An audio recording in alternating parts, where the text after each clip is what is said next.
प्रदेश प्रवक्ते राष्ट्रवादी काँग्रेस पार्टी ही स्वीकारतील अशी मी त्यांना नम्र विनंती करतो. आजच्या कार्यक्रमाचे व्याख्याते माननीय प्राध्यापक वसंती हंगारे साहेब यांचे या ठिकाणी विराजमान झालेले आहेत. आजच्या कार्यक्रमाला ज्यांची प्रमुख उपस्थिती लाभणार होती सुचिताई पाटेकर मॅडम, दत्तसिंगजी पवार सर, काही थोड्या वेळानंतर या ठिकाणी त्यांचं आगमन होणार आहे. याकरता मंचावरती उपस्थित असलेले ज्येष्ठ पत्रकार आदरणीय रमेश पाटील ठाकरे साहेब, आदरणीय फाळके सर, शिक्षण समिती सदस्य आदरणीय आशिष चोखंडे सर, आदरणीय प्रवीणजी भटकर साहेब, आदरणीय आदर्श शिक्षक पुरस्कार प्राप्त तुलसीदास खिरोळकर सर आणि आजच्या कार्यक्रमाचे स्वागताध्यक्ष ज्यांच्या सर्व प्रमुख अतिथी व्याख्याते यांना विनंती करतो की हिंदवी स्वराज्याचे संस्थापक छत्रपती शिवाजी राजे यांच्या प्रतिमेचं पूजन आणि हारार्पण आणि दीप प्रज्वलित त्यांनी करावं. आदरणीय अमोलजी मेटकरी साहेब, कार्यक्रमाला उपस्थित असलेले सर्व मान्यवर यांच्या हस्ते या ठिकाणी पुन्हा एकदा मागच्या भागात असलेल्या महिलांना विनंती करतो पुन्हा एकदा की कृपया समोर येऊन बसा. जागा खाली आहे ना, हे समोर खाली खुर्ची आहे. हात जोडून विनंती आहे, तुम्हाला हात जोडून विनंती आहे की कृपया समोर येऊन बसा. या मॅडम, या प्लीज या. माझ्या सर्व माता भगिनींना विनंती आहे कृपया समोर येऊन बसावे. माझ्या सर्व माता भगिनींना विनंती आहे कृपया समोर येऊन बसावे. आणि या साईडने जे शिक्षक लोक उभे आहेत कृपया त्यांनी जो मागं जागा आहे त्या ठिकाणी बसावे.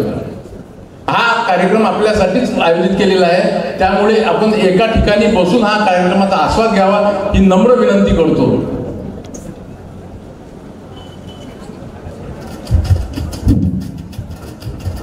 चहा वाटप आता बंद होईल. सर, कार्यक्रम झाल्याशिवाय चहा वाटप होणार नाही. ज्या स्वाक्षऱ्या सुरू आहेत त्या सुद्धा बंद. आणि जे शिक्षक बाहेर उभे आहेत त्यांना विनंती आहे की त्यांनी आतमध्ये येऊन बसावं. आणि जे शिक्षक आता शेवटी सांगितल्यानंतर जर उभेच राहतील, बाहेर थांबतील, तर त्याची नोंद करण्यात येईल, लक्षात घ्या. मला माहिती आहे तुम्ही आमच्या शब्दांना येणार नाही. जेव्हा तुम्ही वसंती हंगारे साहेबांचे शब्द ऐकणार ना, तेव्हा मागे बसलेले लोक समोर जागा मिळतील तेव्हा जागा मिळणार नाही, याची जबाबदारी तुम्ही घ्या. जेव्हा व्याख्यानाला सुरुवात होईल तेव्हा पश्चाताप करू नका मी कशाला मागे बसली ग. सावधान.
धन्यवाद. स्वागताध्यक्ष आदरणीय संदीप दादा पाटील साहेब करतील अशी मी त्यांना नम्र विनंती करतो.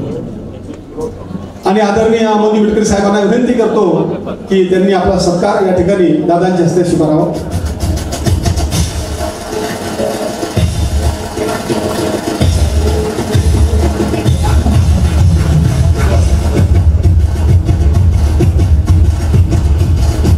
बाळापूर पंचायत समिती शिक्षण विस्तार अधिकारी पवार सरांना विनंती आहे की त्यांनी कृपया स्टेजवरती यावं.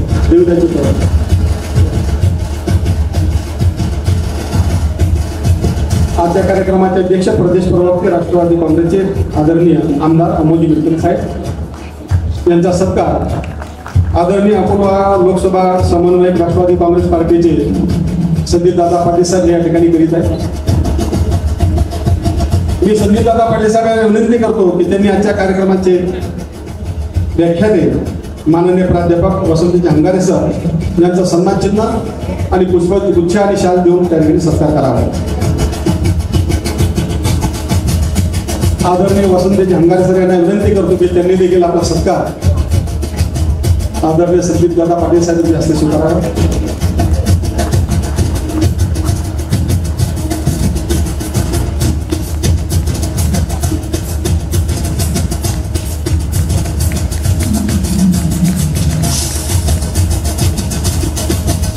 मी विनंती करतो आदरणीय संजीव दादांना तिथे आदरणीय प्रवीणजी भट्टर सर यांचा देखील त्या ठिकाणी सत्कार करतील.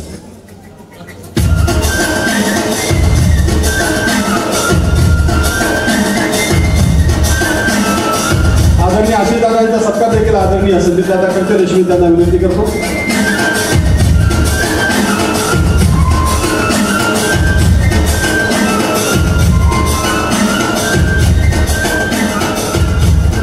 आदरणीय आशिष दादा यांचा सत्कार देखील संदीप दादा करतील अशी मी त्यांना नम्र विनंती करतो. आदरणीय तुळशीदासजी किरोळकर सर आदर्श शिक्षक पुरस्कार प्राप्त शिक्षक यांचा सत्कार आदरणीय संदीप दादा पाटील साहेब करतील. आणि आपल्या कार्यक्रमाला उपस्थित असलेल्या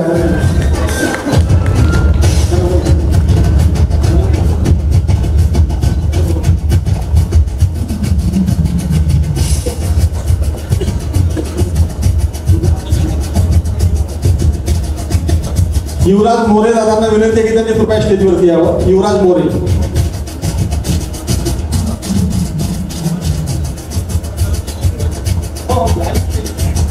शिक्षण समितीचे सदस्य आदरणीय प्रमोदजी फाळके सर यांचा सत्कार देखील संदीप दादा करतील अशी मी त्यांना विनंती करतो. बाळापूर पंचायत समितीचे शिक्षण विस्तार अधिकारी आदरणीय देवीदासजी पवार सर यांचा सत्कार देखील संदीप दादा करतील अशी मी त्यांना नम्र विनंती करतो. युवराजजी मोरे सर यांना विनंती करतो कृपया तरी स्टेजवरती यावं. युवराजजी मोरे.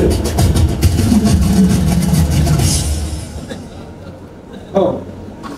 बाळापूर पंचायत समितीचे तुमच्या आपल्या सर्वांचे आदर्शवाद ज्येष्ठ पत्रकार म्हणून ज्यांची ख्याती आहे आदरणीय रमेश भाऊ ठाकरे साहेब यांचा सत्कार देखील आदरणीय संदीप दादा करतील अशी मी त्यांना नम्र विनंती करतो.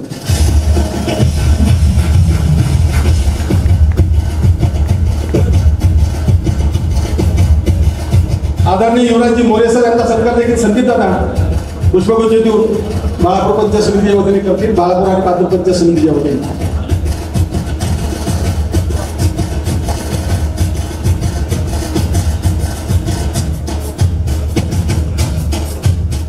समोर खुर्च्या खाली आहेत आणि सर मागचे लोक खुर्च्या टाकून बसतायत ना त्यांना विनंती आहे की कृपया समोर खुर्च्या आल्या तरी चालतील. इकडून एक लाईन आपण करू शकतो. खुर्च्या लोकसभा समन्वयक राष्ट्रवादी काँग्रेस पार्टी ही करतील अशी मी त्यांना नम्र विनंती करतो. आदरणीय संदीप दादा पाटील सर.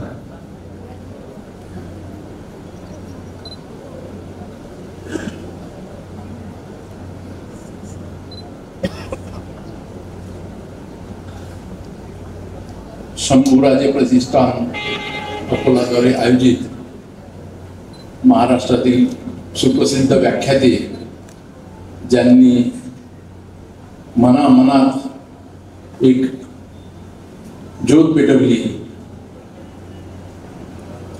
असे माननीय प्राध्यापक वसंतराव हंकारे सर यांच्या व्याख्यानासाठी या ठिकाणी उपस्थित असलेले आमचे नेते राष्ट्रवादी काँग्रेस पक्षाचे प्रदेश प्रवक्ते विधान परिषद सदस्य आमदार अमोलजी मिटकरी साहेब ज्यांना आपण ऐकण्यासाठी आलेलो आहोत असे प्राध्यापक वसंतरावजी हंकारे साहेब, पारस पॅरामेडिकल कॉलेजचे अध्यक्ष प्रवीणजी घोटकर, आमचे मार्गदर्शक रमेशजी ठाकरे सर, हंकारे सरांच्या सोबत आलेले विजयजी मोरे सर,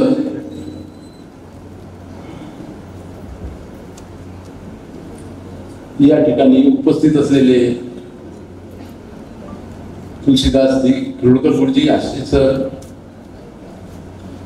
आपले गट शिक्षणाधिकारी, सन्मान्य व्यासपीठ, आपण सर्व शिक्षक, शिक्षिका, पितृतुल्य माता भगिनी,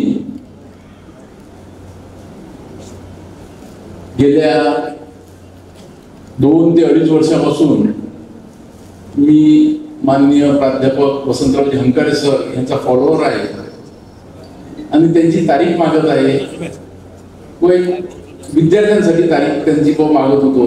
विद्यार्थ्यांची जडणघडण कशी झाली पाहिजे यावर ते चांगलं व्याख्यान देतात. त्याकरता 2 वर्षापासून मी त्यांची तारीख मागत होतो. पण 2 वर्षानंतर मागील महिन्यात त्याचा तो योग आला.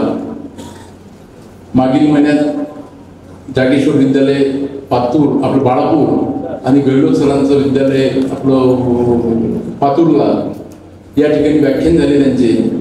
विद्यार्थ्यांच्या मनावर जे कोरल्या गेलं पाहिजे या वयात, ते कोरल्याचं काम प्राध्यापक वसंतरावजी हंकारे सर करतात. त्याच अनुषंगाने काल पण आलेगाव येथे मोठ्या प्रमाणात मोठा कार्यक्रम झाला हंकारे सरांचं.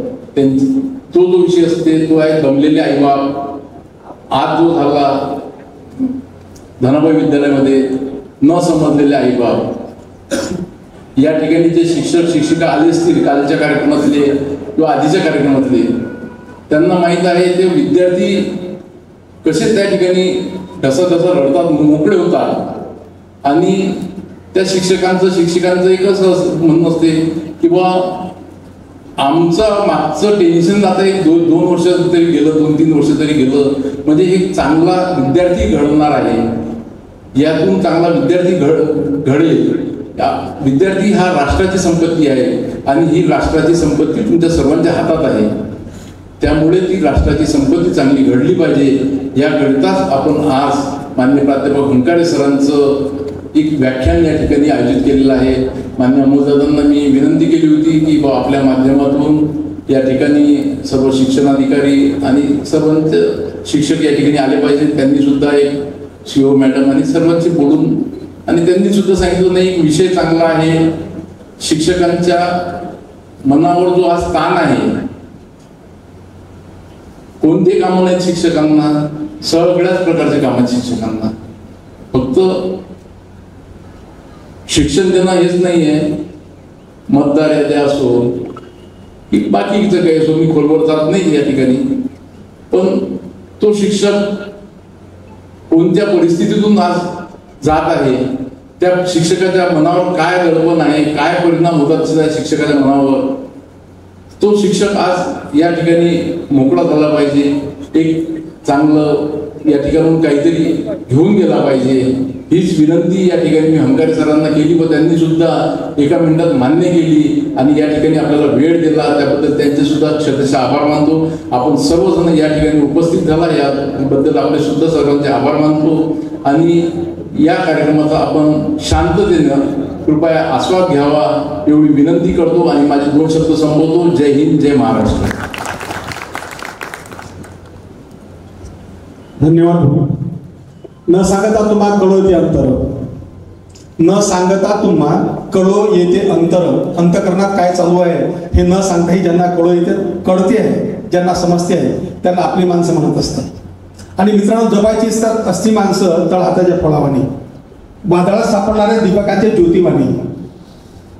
माणसं खूप भेटतात, काही तोलाची असतात तर काही मोलाची असतात. पदोपदी सांभाळतात आपला तोल, त्यांना तोलाची म्हणायचं, आणि कळलं त्यांना इतरांच्या जीवनाचं मोल त्यांना मोलाची म्हणायचं. मी विनंती करतो आमच्या बाळापूर पंचायत समितीचे शिक्षक विस्तार अधिकारी आदरणीय देवदासजी पवार सर यांना की बाळापूर आणि पातूर पंचायत समितीच्या वतीने त्यांनी आदरणीय आजच्या कार्यक्रमाचे स्वागताध्यक्ष संदीप दादा पटेल साहेब यांचं शाल आणि पुष्पगुच्छ देऊन स्वागत करावं. सर्व शिक्षक बंधू भगिनींच्या वतीने त्यांनी अतिशय समितीमधील उपस्थित सर्व शिक्षक बंधू भगिनींच्या वतीने बाळापूर पंचायत समितीचे शिक्षक विस्तार अधिकारी आदरणीय देवदासजी पवार सर संदीप पाटलांचं या ठिकाणी स्वागत करतील अशी मी त्यांना नम्र विनंती करतो.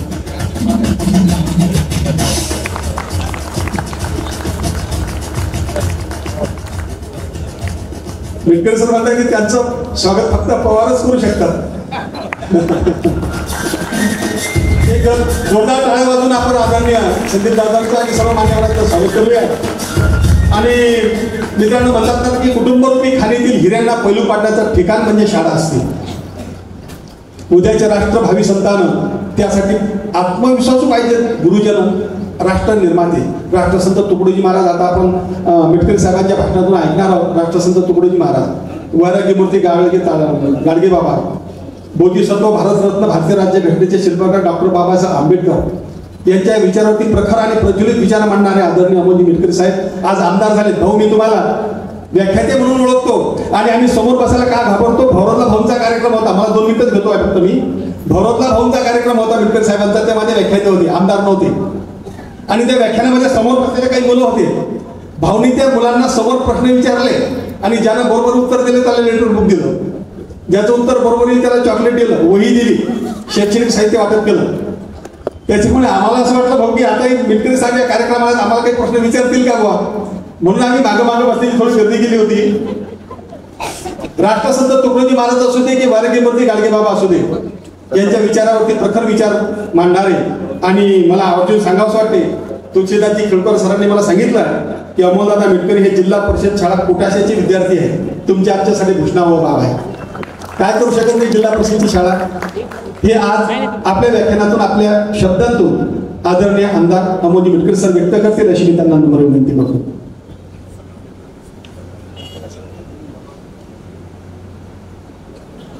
छत्रपती शिवाजी महाराज आणि सर्व महामानवांना प्रथमचा विनम्र अभिवादन.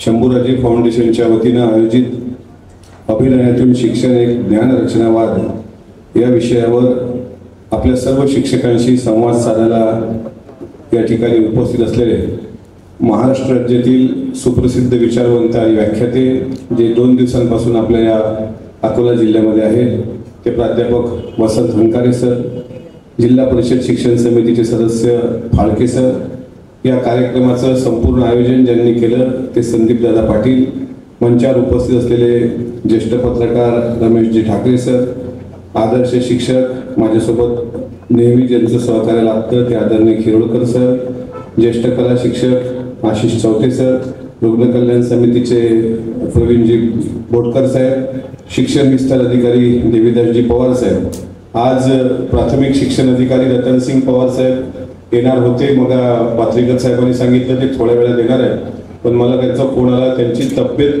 काहीतरी बरी नाही मला वाटते, त्यामुळे ते येऊ शकत नाहीत आणि म्हणजे त्यांची वाट पाहण्याची काही आता आवश्यकता नाही.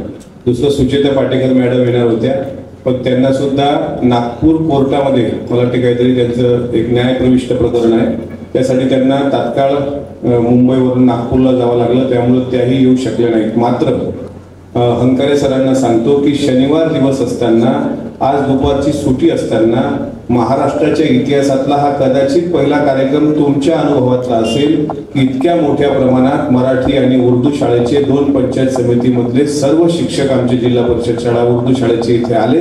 ही गोष्ट मात्र फार वाखाणण्यासारखी आहे, त्याबद्दल सर्व शिक्षकांचं मी मनापासून स्वागत करतो. आता जरी पात्रीकर साहेबांनी आमचं नाव घेताना राष्ट्रवादीचे प्रवक्ते किंवा संदीप पाटलांना राष्ट्रवादीचे समन्वयक असं म्हटलं असेल, तरी हा कार्यक्रम राष्ट्रवादी काँग्रेस पक्षाचा नाही. त्या कार्यक्रमाचा आयोजक शंभूराजे फाउंडेशन ही सामाजिक संस्था आहे आणि मी जिल्हा परिषद शाळेत शिकत होतो हे तेवढंच खरं आहे. आणि जिल्हा परिषद शाळेचा शिक्षक हा पैलू पाडणारा असतो, ही एक खूप महत्वाची गोष्ट आहे. आपण उर्दू शाळेचे शिक्षक असाल किंवा जिल्हा परिषद प्राथमिक मराठी शाळेचे शिक्षक असाल, हंकारे साहेब शिक्षकाच्या फार समस्या या भागात आहेत आणि त्या महाराष्ट्रातही आहेत. अनेक शिक्षक आता मला भेटले, काही शिक्षकांनी जुनी पेन्शन योजनेच्या संदर्भात मला सांगितलं की साहेब जुन्या पेन्शन योजनेच्या संदर्भात तुम्हीच काहीतरी करू शकता.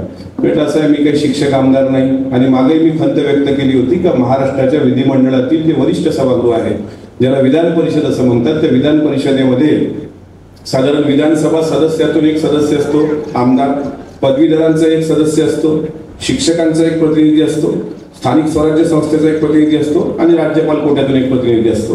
पण जिल्हा परिषद प्राथमिक मराठी शाळेचा कुठलाही प्रतिनिधी वरिष्ठ सभागृहात नसल्यामुळे पंचायत समिती येणाऱ्या अंतर्गत ह्या ज्या शाळा आहेत यांची कोणीही समस्या वर मांडताना दिसत नाही. म्हणून जुन्या पेन्शनच्या संदर्भात नव्या स्वरूपात आणण्याचा जो निर्धार महाराष्ट्र सरकारने केलाय, म्हणजे उद्या विदर्भ दौऱ्यावर राज्याचे उपमुख्यमंत्री अजितदादा आहेत आणि ते सकाळी पुसदला आणि दुपारी 12 वाजता मोर्शीला आहेत. त्यावेळेस जुन्या पेन्शन संदर्भात जे शिक्षक मला भेटले त्यांनी रीतसर निवेदन द्यावं. मी काही करू शकत जरी नसतो, मात्र मी कागद अर्थमंत्र्यांपर्यंत तुमचा पोहोचू शकतो आणि मला विश्वास आहे की जिल्हा परिषद शाळेच्या शिक्षकांची जी जुन्या पेन्शनच्या संदर्भात मागणी आहे ती सुद्धा पूर्ण करण्यासाठी आपण कटिबद्ध आहोत. पण तरी मी सांगतो, शिक्षकांना काही कुठला राजकीय प्लॅटफॉर्म नसतो.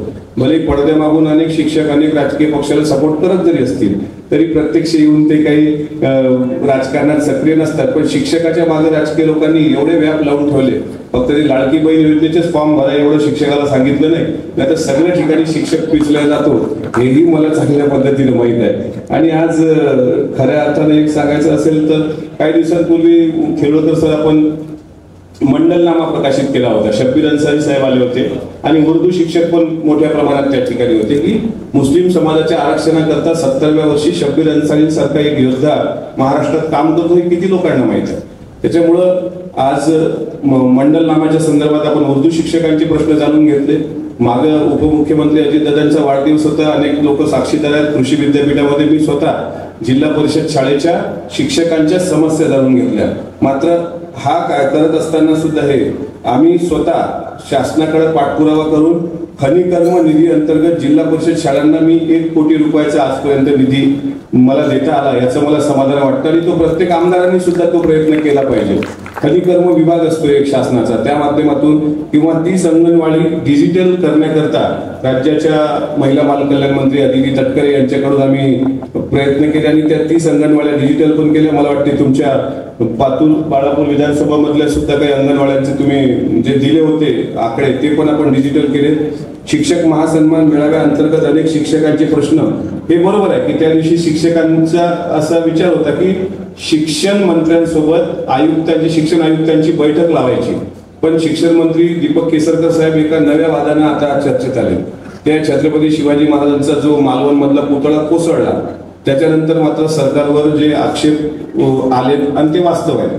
असे पुतळे कोसळायला नको, एक तर पुतळे बनवताना समिती गठीत झाली पाहिजे अशा म्हणजे याच विचारधारेचे आम्ही आहोत. त्याच्यामुळे दीपक केसरकर साहेब जरा शिक्षण मंत्री थोडे डिस्टर्ब असल्यामुळं आणि मागच्या महिन्यात साधारणपणे आता ह्या काही घडामोडी घडत राहतात त्याच्यामुळे त्यांचीच वेळ मला भेटली नाही. त्यामुळं चौथे सर आणि खिरोडकर सर तुम्हाला सांगतो की आपला जो शब्द आपण दिला होता की शिक्षण मंत्र्यांसोबत बसून एकदा बैठक घेऊ, तर ती बैठक आता आपल्याला लवकरात लवकर लावायची आहे आणि त्यासाठी मी एक शिक्षकांचं शिष्टमंडळ आपल्या जिल्ह्यामधलं त्यामध्ये जिल्हा परिषद शाळेचे मराठी शाळेचे 3 आणि उर्दू शाळेचे 3 असे 6-7 शिक्षकांचं एक मंडळ आपण शिष्टमंडळ गठीत करू आणि शिक्षण मंत्र्यांसोबत आपण ती सुद्धा बैठक लावणार आहोत.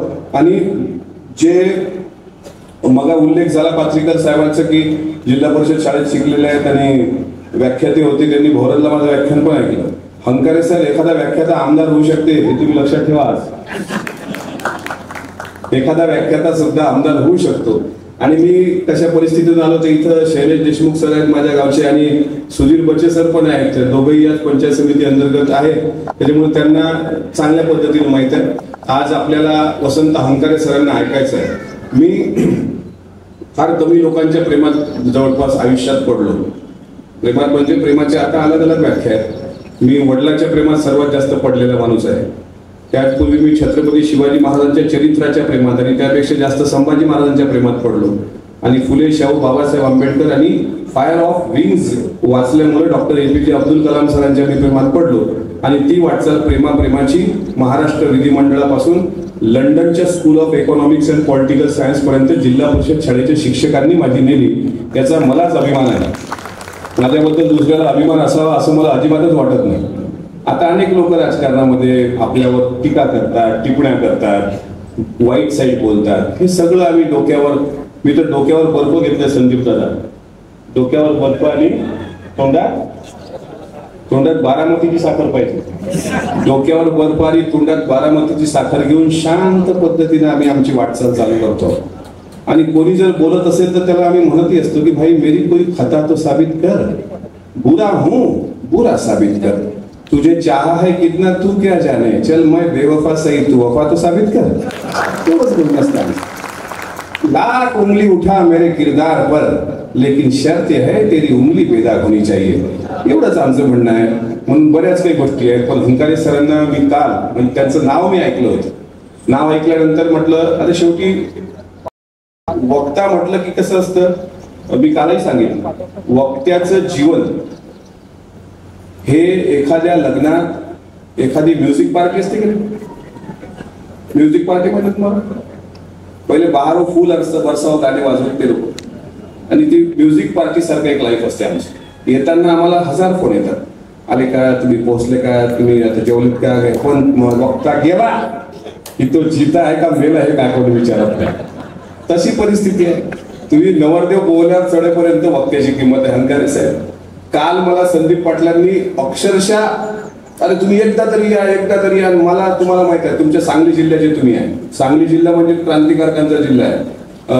क्रांतिसिंह राणा पाटील सांगली जिल्ह्यामधले, नागनाथ अण्णा नायकवाडी सांगली जिल्ह्यामधले, साहित्यरत्न अण्णाभाऊ साठे सांगली जिल्ह्यामधले, आणि सांगली जिल्ह्यातून आलेले वसंतराव हंकारे सर यांना माहित आहे की तिथल्या काही तिकडच्या भागातले काही आमदार असतील, येतात आणि उद्घाटन करून जातात. काल मी आलेगावला गेलो आणि त्यांचं व्याख्यान ऐकलं, आणि चौथ्यांदा पाचव्यांदा जर मी कोणा व्याख्यानाच्या प्रेमात पडलो असेल तर ते वसंत हंकारे सरांच्या प्रेमात पडलो. काय त्यांनी अक्षरशः मुली रडवल्या. पण कालचा त्यांचा जो विषय होता तो होता दमलेले आई बाप. म्हणजे आई आणि वडील हे किती ग्रेट असतात हे त्यांनी त्यांच्या भाषेमध्ये इतक्या सोप्या भाषेत सांगितलं, आणि सांगताना त्यांची एक शैली होती. पण आज तर हंकारे साहेब इथे शिक्षक आहेत. काही शिक्षकांमुळे शिक्षण क्षेत्र मलिन होत आहे हे मी मान्य करतो की आपल्या भागात एका गावातली घटना घडली मागं, ती या तुमच्याच भागामध्ये घडली आणि जिल्हा परिषद शाळेमध्येच घडली. पण आता एखादा शिक्षक जर चुकला असेल तर ते सर्व शिक्षक चुकीचे आहेत असं धरता येत नाही. एखादा आमदार चुकला असेल तर सर्वच आमदार बदमाश आहे असं होते. काही आमदार असतात ते बदमाश, तुम्हाला काही वेगळं सांगायची गरज नाही. पण याचा आता सगळेच आमदार बदमाश असतात असं होत नाही.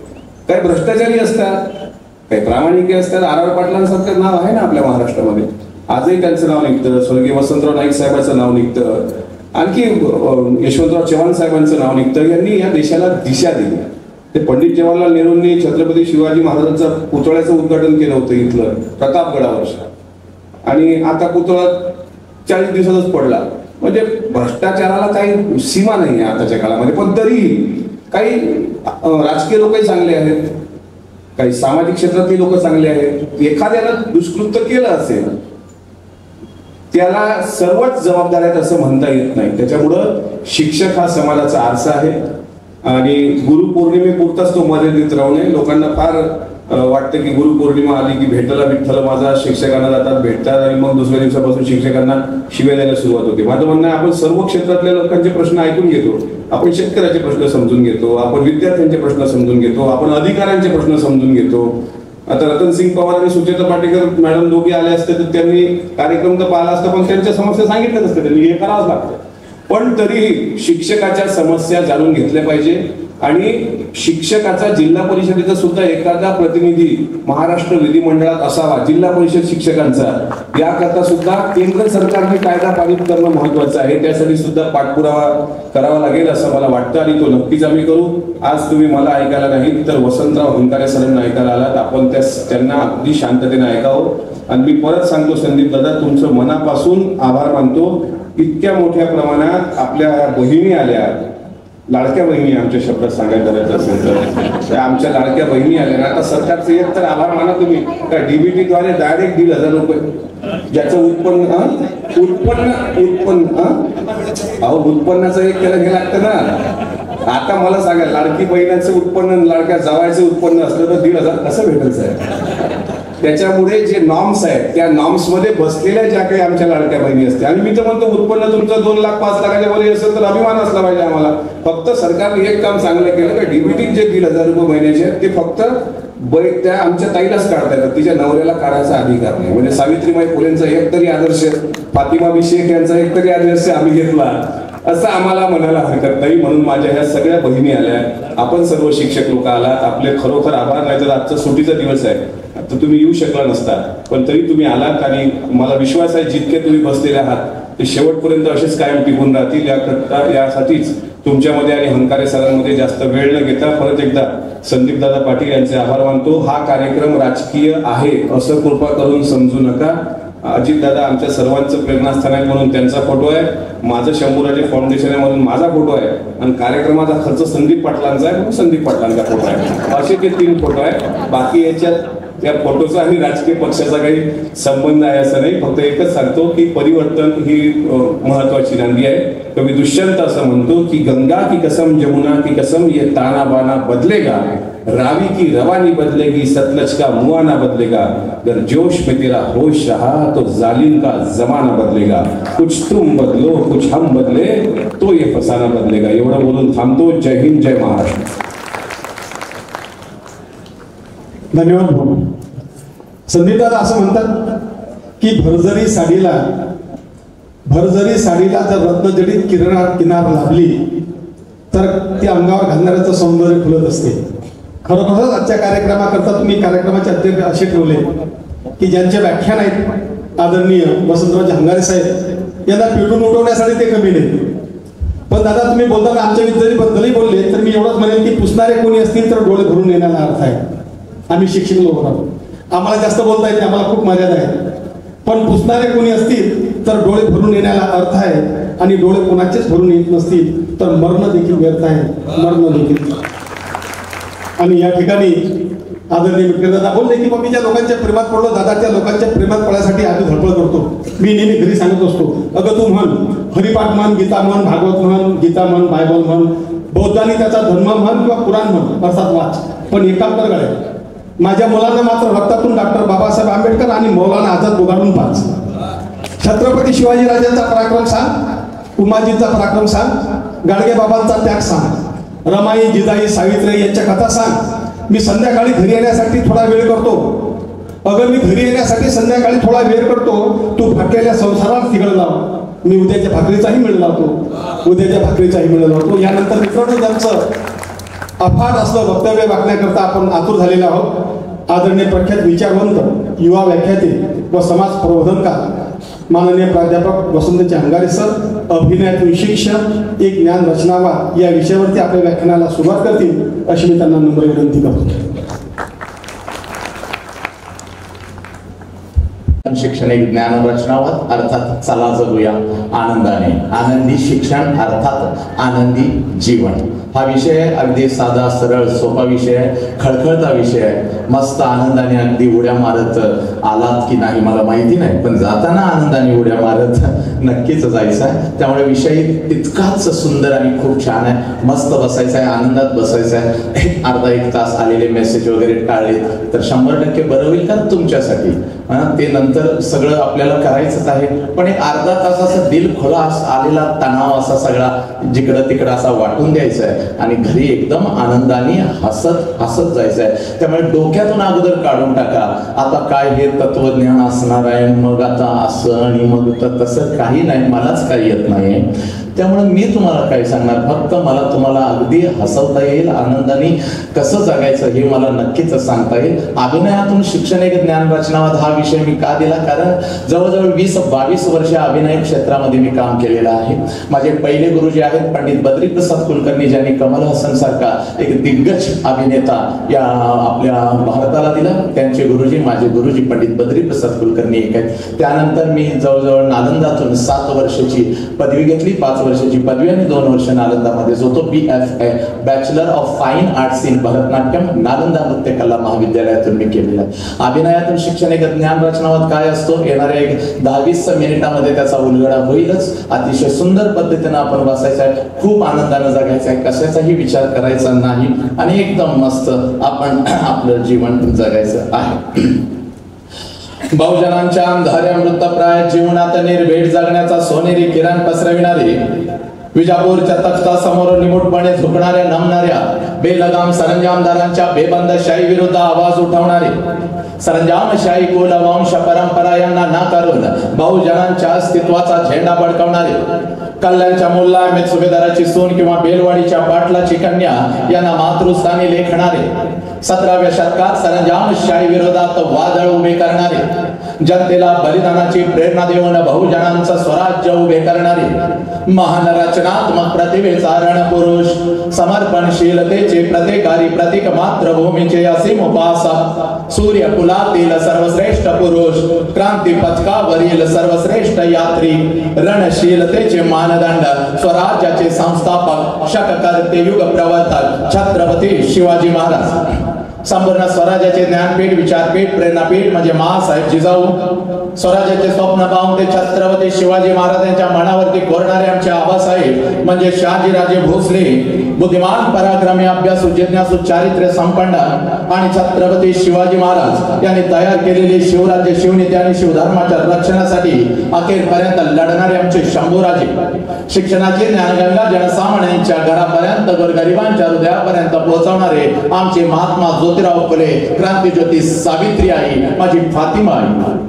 कमवा आणि शिका, कमवा आणि शिका हा महामंत्र मुलांच्या मनामध्ये रुजवून त्यांच्यातला माणूस जागे करणारे आमचे कर्मवीर भाऊराव पाटील. मौमे नाव होणे आम्ही विष्णुदास, कठीण वज्रास भेद व्हायचे, भले तर देव कासेची लंगोटी, नाटाळाचे माते हानुकाठी. हा क्रांतिकारक विचार संपूर्ण विश्वाला देणारे जगद्गुरु संत तुकोबाराया हातामध्ये झाडू घेऊन स्वच्छतेचा महामंत्र देत माणसांचे अंतर्मने स्वच्छ करणारे आमचे संत गाडगे बाबा आणि आपल्या लेखणीच्या जोरावरती संपूर्ण विश्वाला मानवता, समता, बंधुत्वता हा महामंत्र देणारे विश्वरत्न डॉक्टर बाबासाहेब आंबेडकर यांना विनम्र अभिवादन करून एक मुखाने आपण सर्वजण बोलो. बोला छत्रपती शिवाजी महाराज के, बोला भारत माता के, बोला छत्रपती श्रीमंत धर्मवीर संभाजी महाराज के, बोला विश्वरत्न डॉक्टर बाबासाहेब आंबेडकरांचा. चला, आजचा विषय आहे ज्ञान रचनावाद, आनंदी जीवन. मग तो आनंद आता इथूनच सुरुवात झाला. कशा पद्धतीचा आनंद असतो मी तुम्हाला अगोदर सांगतो. जय जयकार झाला, पण तो अंतरंगापासून झाला नाही, बिंबीच्या देठापासून झाला नाही. जय म्हणायचं म्हणून उगाच आपलं जय असा झाला. सुरुवातच इथून आपल्याला करायची आहे. जय जयकार असा झाला पाहिजे, अंग असं पेटलं पाहिजे. भगवंताने 2 हात आपल्याला दिलेले आहेत. सगळ्या दोन्ही हाताच्या 2 मुठी करायच्या, खांद्याजवळ ठेवायच्या, पाठीचा कणा ताट ठेवायचा. चेहऱ्यावरती असं तेज पाहिजे की वर्गातली 100 मुलं 100% मार्क पाडून पास झालेले आहेत. त्यानंतर जसा शिक्षकाच्या चेहऱ्यावर आनंद येतो तसा आपल्या चेहऱ्यावर आनंद झाला पाहिजे आणि जय जयकार अगोदर जोरात झाला पाहिजे. त्याशिवाय या आनंदी जीवनाला सुरुवात होणार नाही. प्रत्येकानं 2 हाताच्या दोन्ही मुठी करायच्यात, आपल्या खांद्याजवळ ठेवायच्या. पर्स आहे त्या आदळा पेटवा तिकडे. त्या पर्स काय घेऊन बसलाय? आयुष्यभर माझी पर्स, माझा नवरा, माझा डबा आणि माझी पोरं. एक दिवस तर पर्स बाजूला ठेव आणि स्वतःसाठी जर नाही बीपी होऊन फुकटची मरशील बघ माहिले. तुला सांगते, ठेवा तिकडे पिशव्या बाजूला, अगोदर आदळा तिकडे ठेवा, तिकडे पिशव्या. हा चला सगळ्यांना ठेवा, सगळ्या पिशव्या. आता एकदम चला. तुम्ही काय माझ्या साखरपुड्याला आला का वाजवून देत आहे? चला, तुम्ही सगळ्यांच्यासाठी आहे. पाठीमागच्या लोकांना वाटतं मी जय जयकार नाही केला तर ह्याला काय कळतं. आईची शपथ घेऊन सांगतो, आपल्या जिभेवर वाच्यासिद्धी आहे. 25 वर्षे या विचार मंचाला दिले. त्यामुळं रागाच्या भरात आपल्या मुखातून एखादा शब्द गेला आणि एखाद्याला शाप दिला तर 100% आपला शाप लागतो म्हणून समजा माझा ना. येस नाही, ते आहे विचार मंचावर मी नंतर येत असतो.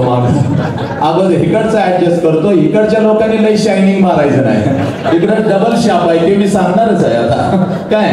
त्यामुळे आपला शाप आजचा असा आहे, जो कोणी अंतरंगापासून जय म्हणणार नाही,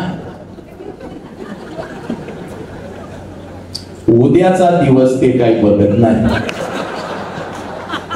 अर्ध्या तासात त्याच्या छातीत दुखायला लागत, पाऊण तासात ते घामानं भिजत. आमचे आमदार साहेब लगेच डॉक्टरला फोन करतील.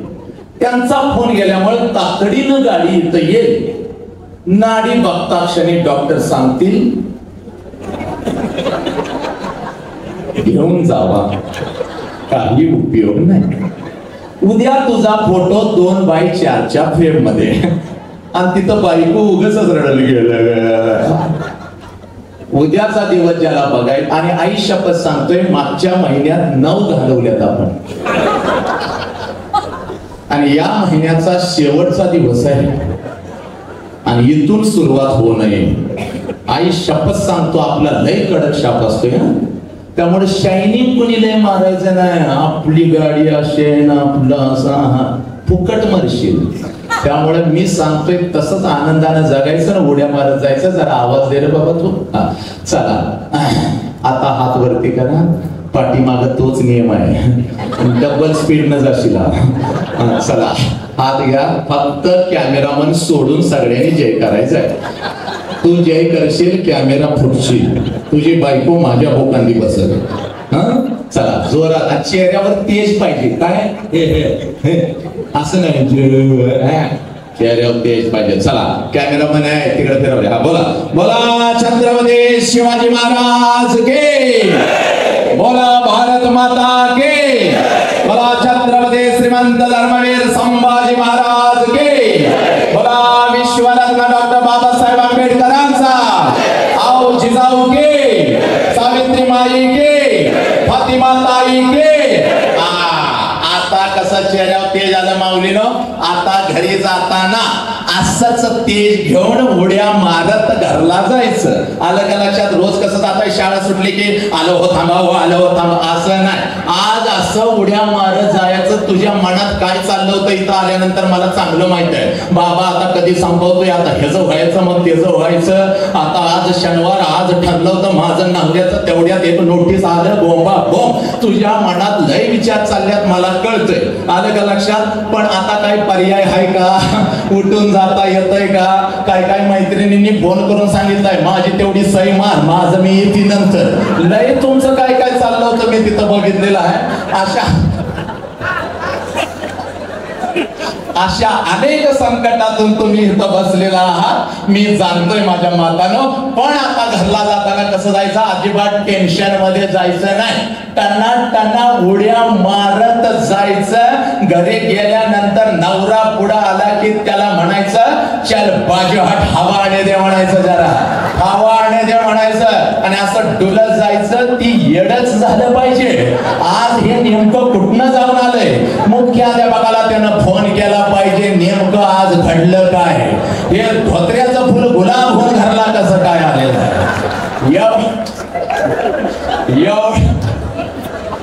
एवढ्या आनंदात जायचं. त्यातनं पण काय काय नवरं लय डेंजर असतंय. बाजू हट म्हणल्यावर बाजूला होत नाही.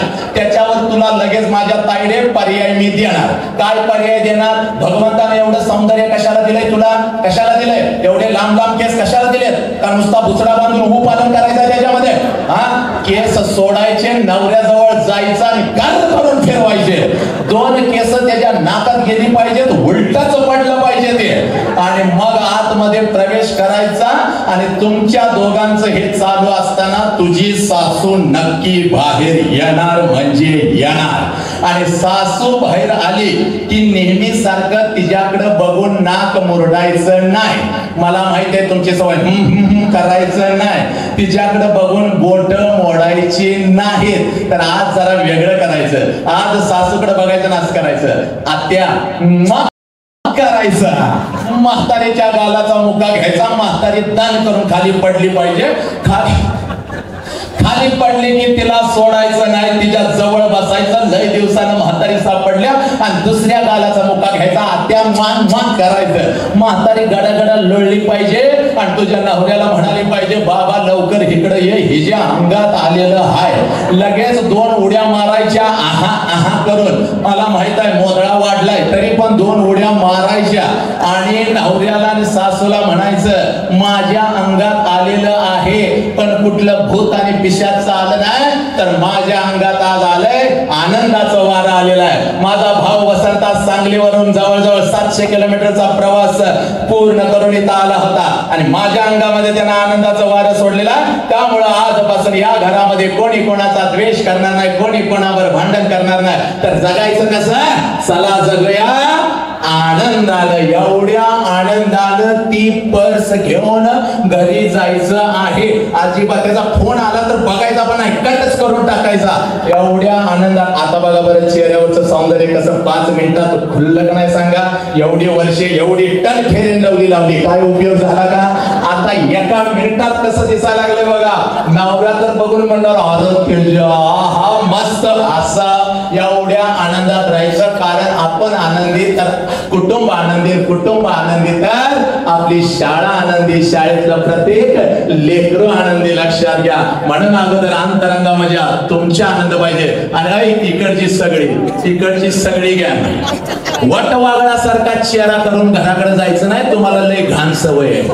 बोंबलत सगळ्या गावभर फिरता करत आणि घर जवळ आले की तुमचा चेहरा लगेच बदलतो लेखा हो. जसं काही सगळ्या जिल्ह्याचं टेन्शन शिक्षणाधिकाऱ्यानं तुलाच दिलंय असा चेहरा करतोस आणि घरात शिरतोस. तुझी बायको पोरांना सांगून ठेवत्या त्याची याची येळ झाल्या.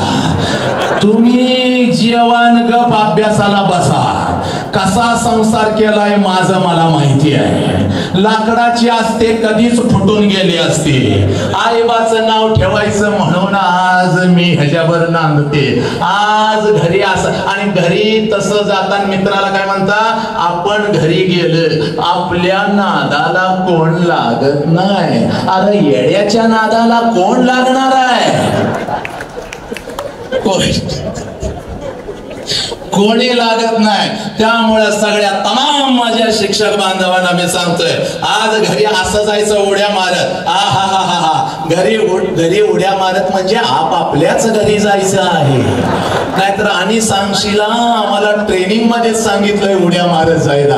कुठंही जायचं नाही. मस्त टना उड्या मारत घरी जायचं. आपल्या बायकोकडे बघायचं आणि अगोदर तिच्याकडे बघून एकदम सुंदर. आपण शिक्षक आहे की नाही सांगा. आपल्याकडे अभिनय ठासून मारला पाहिजे की नाही सांगा. आपल्या बायकोकडे बघायचं नाच करायचं.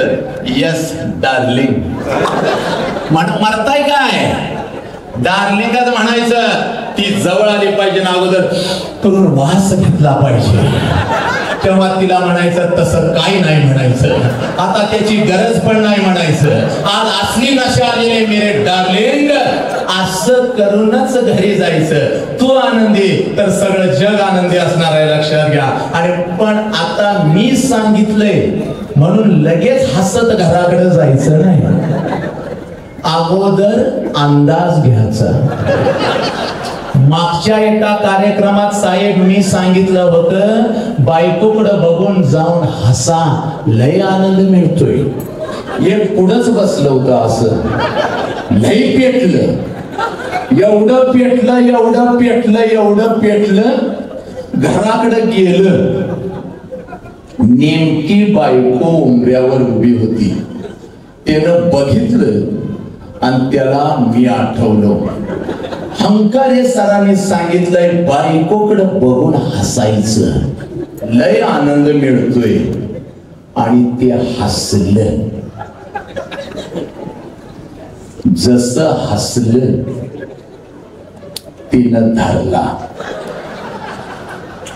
खाली पाडला, उरावर बसली.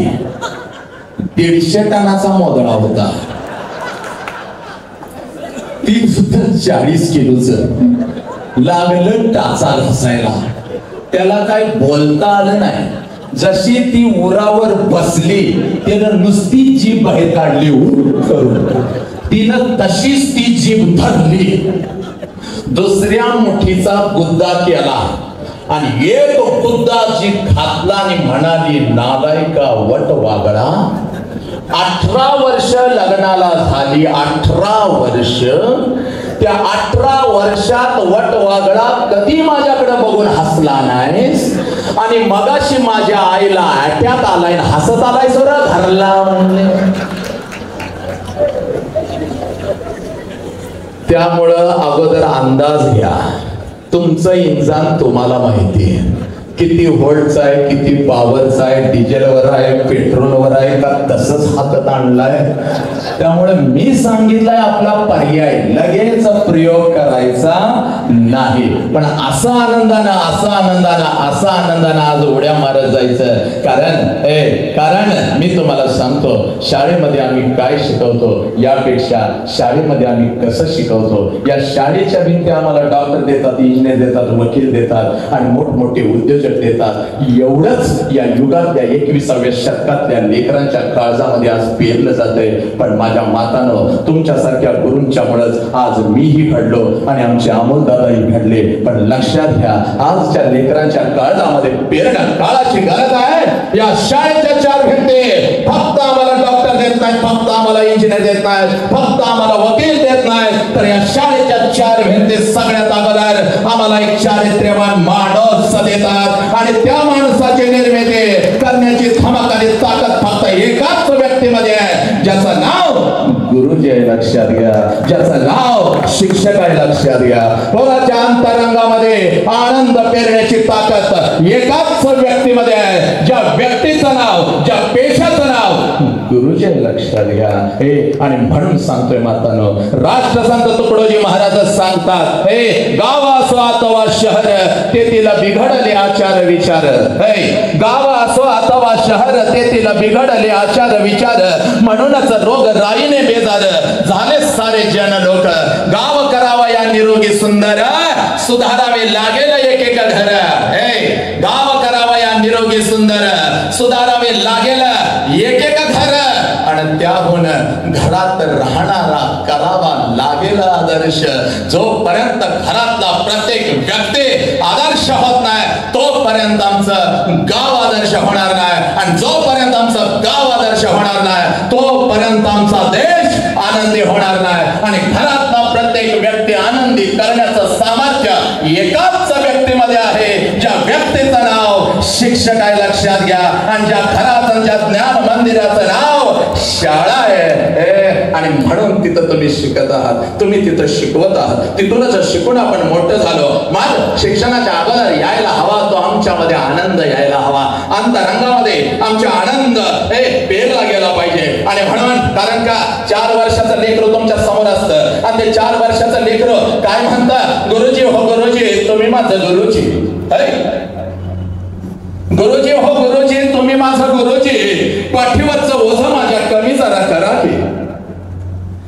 गुरुजी हो गुरुजी तुम्ही माझं गुरुजी, पाठीवरचं ओझं माझ्या कमी जरा करा की. पाठीवर ठेवा माझ्या एक पाटी, पाठीवर ठेवा माझ्या एक पाटी, 2 वह्या 2 पुस्तक पेन्सिल आणि पट्टी. गुरुजी पाठीवर ठेवा माझ्या एक पाटी, 2 वह्या 2 पुस्तक पेन्सिल आणि पट्टी. कारण गुरुजी पाठीवरच 1-2 पाठीवर राही, पण गुरुजी तुम्ही केलेले संस्कार माझ्या मनामध्ये घर करून जाईल. गुरुजी हो गुरुजी तुम्ही माझं गुरुजी. लक्षात घ्या, आईचं बोट सोडून ज्या वेळेला ते लेकरू येतं, त्यावेळेला त्या आपल्या शिक्षकाला अलगद भिलत.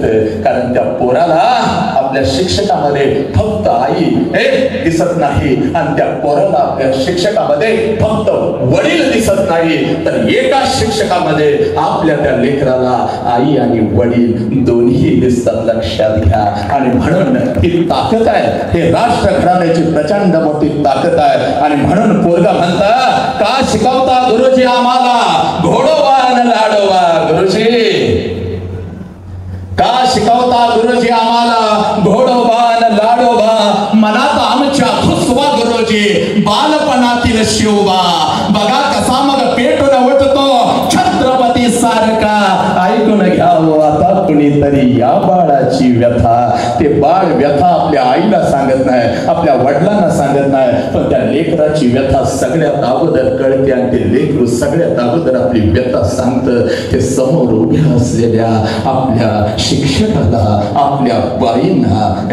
आणि म्हणून सांगतोय, तुम्ही आनंदी असणं काळाची गरज आहे. तुमच्या अंतरंगामध्ये आनंद असणं काळाची गरज आहे. अरे अखंड अखंड सुपातलं तांदूळ निवडत असताना एखादा खडा निघाला म्हणून सुपातलं तांदूळ टाकून देत नसतात, तो खडा अलगद बाजूला केला जातो. झाला असेल आमच्या आयुष्यामध्ये अशी एखादी घटना, त्या घटनेला फेकून द्यायचं आहे. आणि लक्षात घ्या, आनंदी जीवन जगत असताना आम्हाला अगोदर आमची लेकरं घडवायची आहे. आणि त्या लेकरांना अगोदर आम्हाला सांगायचं आहे, कारण डॉक्टर तर तू होणारच आहेस, इंजिनियर तर तू होणारच आहेस, वकील तर तू होणारच आहेस, पण पोरा तू अगोदर कोण आहेस याची जाणीव अगोदर त्या लेकरांना आम्हाला करून देता आली पाहिजे. तुझ्या नजरेमध्ये मला दिसते ती माझी सावित्री माई दिसते. त्या सावित्री माईच्या खांद्याला खांदा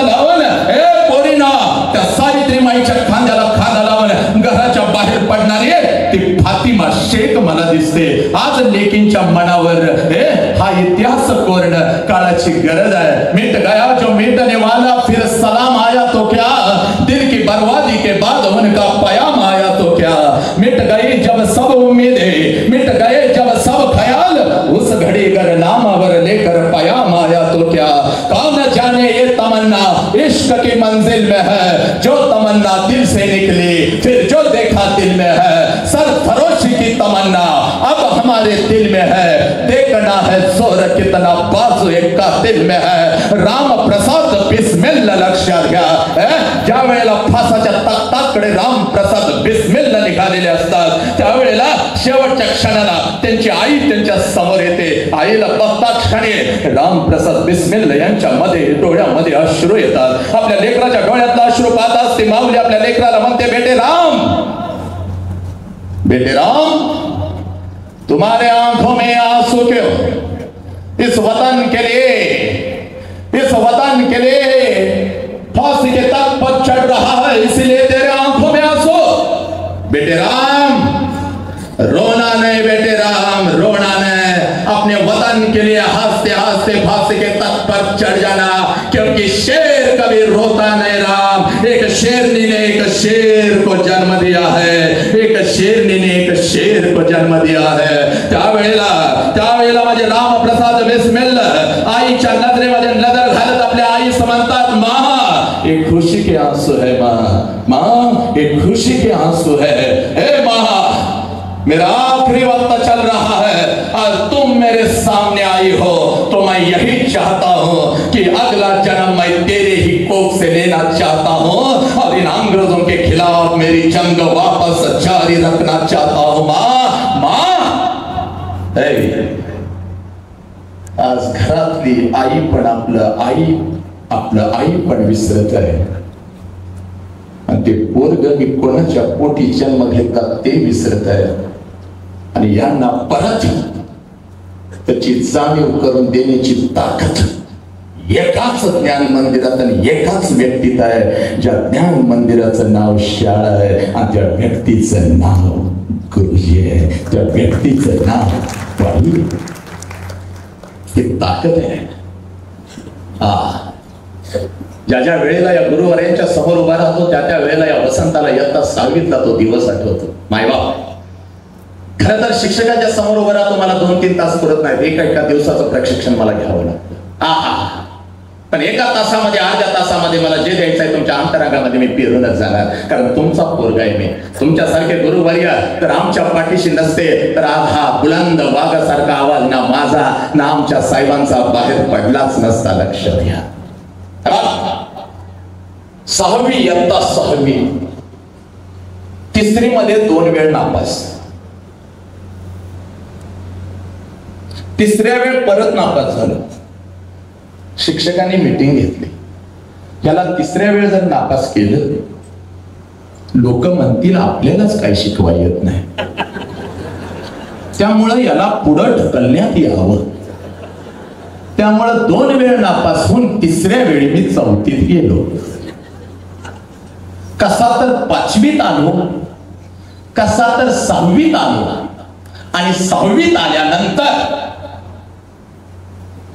थोडं थोडं वाचता यायला लागलं.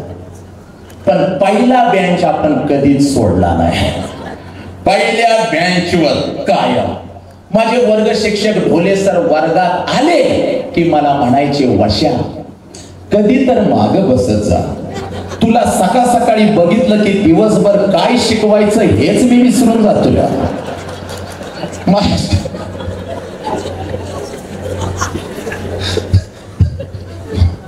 माझ्यावर जरा उपकार कर, कधी तर माग बसत जा. मी गुरुजींना म्हणायचो, सर जीव गेला तर चालेल, माझे तुकडे तुम्ही केला तर चालतील, पहिला बेंच काय मी सोडणार नाही. मग महिन्यातून एकदा मात्र मला मागच्या बेंचवर बसायला लागायचं. तालुक्याचा मास्तर इन्स्पेक्शनला जेव्हा यायचा तेव्हा मात्र मी माग असायचो. आणि ढोले सर सायकलनं घराकडे येऊन मला सांगायचं आदल्या दिवशी, अजिबात हात वर करायचा नाही, तुला काय येत नाही, आज उद्या तू येऊच नको, तू आजारी पड, देसाई डॉक्टरकडे तुला मी ऍडमिट करतो, वर आणि 2 रुपये खायला देतो, तू काय उद्या येऊ नको. पण मी शाळेत बरोबर 9:30 हजर. मला बघितलं की ढोले सरांना घामच फुटायचा. मला जवळ बोलवायचं, म्हणायचं नालायक कार्ट्या, रोज 11ची शाळा असते, आवाज झालाय, आलाय तर गप माग बसन, हात जर वर केला तुझा हातच तोडून टाकेन. लई मिसळायचं माझ्या. मी माग बसायचो आणि जशी साहेबाची एंट्री आत व्हायची, पहिला हात माझा वरखाड करून असा एवढ्या जोरात हात वर असायचा, ते साहेब सगळ्या वर्गाला विचारायचं, पण मला काहीच विचारत नव्हतं.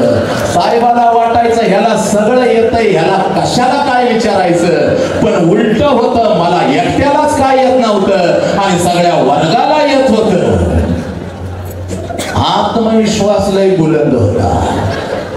कसं तर 2 महिने जायचं, ढोले सर माझ्या जवळ यायचं. हे सगळं खरं आहे बरं का, नीट ऐका. पोरग कसं घडतं, आज तुमचा वसंत कसा घडला.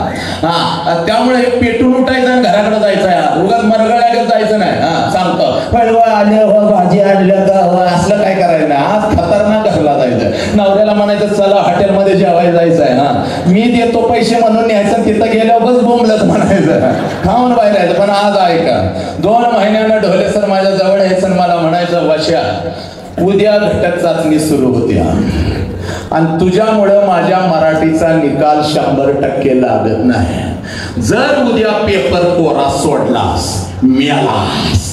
आणि मेला म्हणजे आपल्या वेळचं गुरुजी काही साधं मारत नव्हतं. एका रपाट्यात चटी वली, नाहीतर 100% पिवळी. तुमची दोघांची झाल्या का नाही मला माहिती नाही, तुम्ही अलीकडचं दिसताय जरा. काय आमच्या वेळेला असं होतं बाबा, इकडं हात लावला की वली समजायचं आणि इकडं हात लावला की गुरुजी म्हणायचं जा घरला बदलून यायचा. पिवळी पर्याय नव्हता.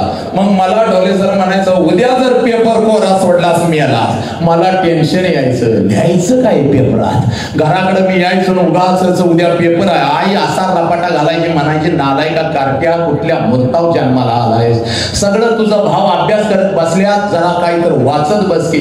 मी आईला म्हणायचं आई आपल्या नादाला लागायचं नाही, आपल्या डोक्यात विचार चाललाय उद्या पेपर कोरा सोडायचा नाही, काय करावं लागेल. मग मी उद्या दुसऱ्या दिवशी पेपराला बसायचो. पेपर माझ्या हातात यायचा. तुम्हाला माहित आहे त्यावेळेला घटक चाचणी त्यातच प्रश्न त्याच्यातच उत्तर लिहायचं. पेपर हातात आला 20 मार्काचा की माझ्या डोक्यात एकच, पेपर कोरा सोडायचा नाही. पेपर हातात घेतल्यानंतर जे पेनचं टोपण बाजूला काढून ठेवायचं आणि पेपर लिहायला मी सुरुवात कुठनं करायचं, संस्थेच्या वरती जी कोरी जागा असत्या तिथनं पेपर लिहायला सुरुवात करायची. कारण डोक्यात एकच, पेपर कोरा सोडायचा नाही. पेपर पाठ फूट भरायचं. ढोले सर 2 वेळ चक्कर येऊन पडायचं, वशा एवढं लिहायला काय लागलंय. पण माझ्या चेहऱ्यावर असा आविर्भाव की सगळी 6वीची पुस्तकं कोळून प्यालेलो आहे मी. असा पेपर लिहायचा, निळा पेपर करून सराच्या हातात द्यायचा. 20 पैकी मार्क पडायची मला 2 मार्क कुठं पडायची, जोड्या लावा. 5 इकडं पर्याय, 5 इकडं पर्याय, रेषा मारायचो, चुकून 2 जोड्या लागायच्या.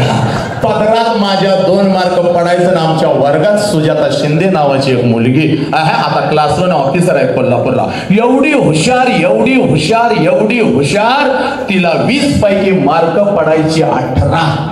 पण सर अशा हातात काठी घ्यायचे, म्हणायचे सुजे हात पुढे कर, आणि तिच्या हातावर छडी देत म्हणायचे काय उपयोग आहे 18 मार्क पडून, 2 मार्काचं कोरं कशाला सोडलंयस, त्या वशाचा पेपर बघ, 2 मार्क पडल्यात वागाला, पण पेपर कसा भरलाय.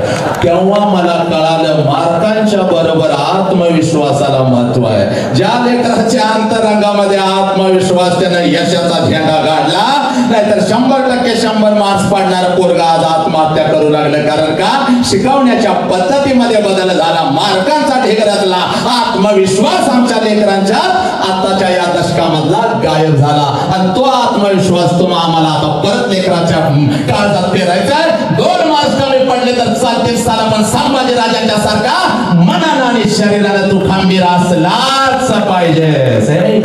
हा आत्मविश्वास विश्वास कुठं तर शिक्षण पद्धतीतून निघून चाललाय. अनेक वेळेला शासनाला मी सांगतो पण मलाच काढून टाकतात तिथनं, तुझा काय उपयोग नाही म्हणतात. मी आपला मग शिक्षकांच्या समोर एकटाच वरडत बसतो.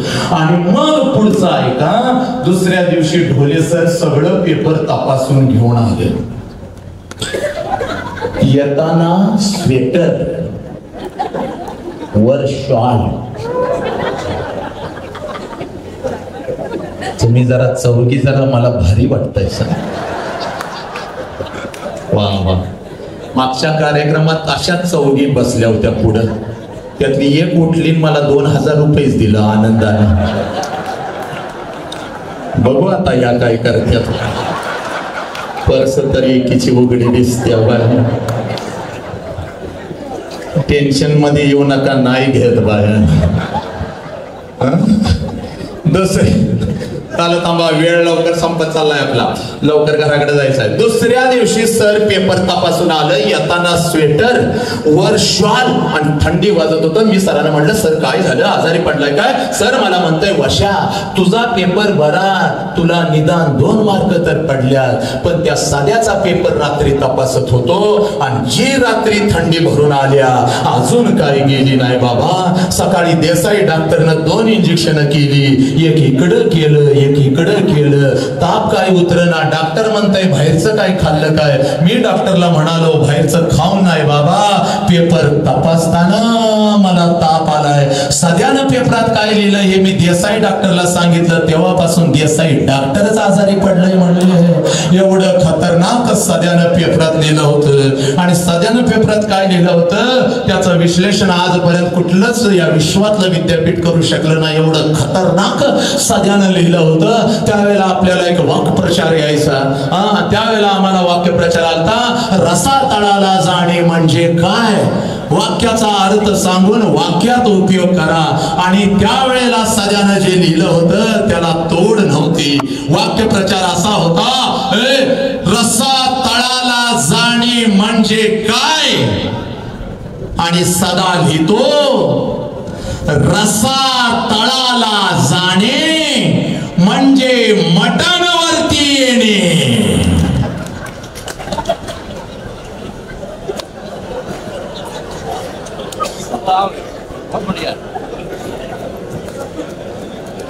आता सगळेच तुम्ही गुरु आहे, तुमच्या समोर काय खोटं बोलायचं. हा पराक्रम आम्हीच करत होतो, पण आता सांगता येत नाही म्हणून सध्याच्या नावानं आपल्या महाराष्ट्रात खपवत. पण घडलो माय बाप. BFA bachelor of fine arts in भरतनाट्यमची पदवी पूर्ण केली. जिथं इंग्लिश बोलता येत नव्हतं, जिथे हिंदी काहीच माहित नव्हतं, मराठीचा तर पत्ताच नव्हता. आज in any language yes we can take lectures. हम हिंदी में भी बात कर सकते हैं, मराठी तो अंदर से आती है. आहा, सब कुछ होता है. क्यों क्यों? आप लोगों की वजह से. अगर आप लोग हमारे साथ नहीं रहते तो हम आज यहाँ खड़े नहीं रह सकते. आणि ही आतला आवाज आहे. माझी थोटे मॅडम नसती तर मी नालंदापर्यंत जाऊच शकलो नसतो. आहा. आणि म्हणून जसं नालंदातून आलो, अभिनयातून शिक्षण एक ज्ञान रचनावाद हा विषय घेऊन महाराष्ट्रातल्या तमाम शिक्षकांच्या समोर उभा राहिलो. आनंद कुठे असतो? एखादी वस्तू लेकराच्या समोर आम्ही तयार करतो, तिथं आनंद नसतो. लक्षात घ्या. मी माझ्या विद्यार्थ्यांच्या समोर कसा जातो, माझा अंगिक अभिनय कसा आहे, माझा वाचिक अभिनय कसा आहे, माझा सात्विक अभिनय कसा आहे. आहा, या जगात सगळ्यात जास्त समर्पण लेकरांचं जर कोणाला असेल ना मातानो, नीट ऐकायचं, पटवून देणार, उगाच काहीतरी बोलणार नाही. या जगामध्ये सगळ्यात जास्त समर्पण लेकरांचं जर कोणाला असेल तर ते आपल्या शिक्षकांना असतं. आई वडिलांना सुद्धा नाही. पटवून देतो, पटवून देतो. तुम्ही घरात तुम्हाला जे एक्स्ट्रा म्हणता ना वर्क दिलेला आहे, तांदळाचा हिशोब काय काय घेऊन घरी जाताना बोचकं, आणि ते बोचकं मांडून तुम्ही असं लवकर संपवायचं म्हणून काहीतरी लिहित बसता. आणि त्यावेळेला चुकून तुमचा पेन खाली पडतो आणि त्यावेळेला तुमचं कार्ट समोरून चाललेलं आहे आणि तुम्ही तुमच्या कार्ट्याला म्हणता जरा पेन उचलून दे. तुमचं पोरग कसं करत, एकदा तुमच्याकडे बघत, एकदा पेनाकडे बघत आणि असं करतो, घे नाही तर बस की म्हणतात पळत जात. तशी तू पिसळ तिसळ काय म्हणतीस, बाच्या वळणाव गेलायस नालाय का बा असाच आहे. कट्टू दुसरं दृश्य, बाहेरून तुम्ही आलेला आहे वर्गात, मुख्याध्यापक तुम्हाला ओरडलेला आहे, मुख्याध्यापकाचा सगळा राग त्याच्यावर काढता येत नाही म्हणून आत घुमसून चाललेले आहे.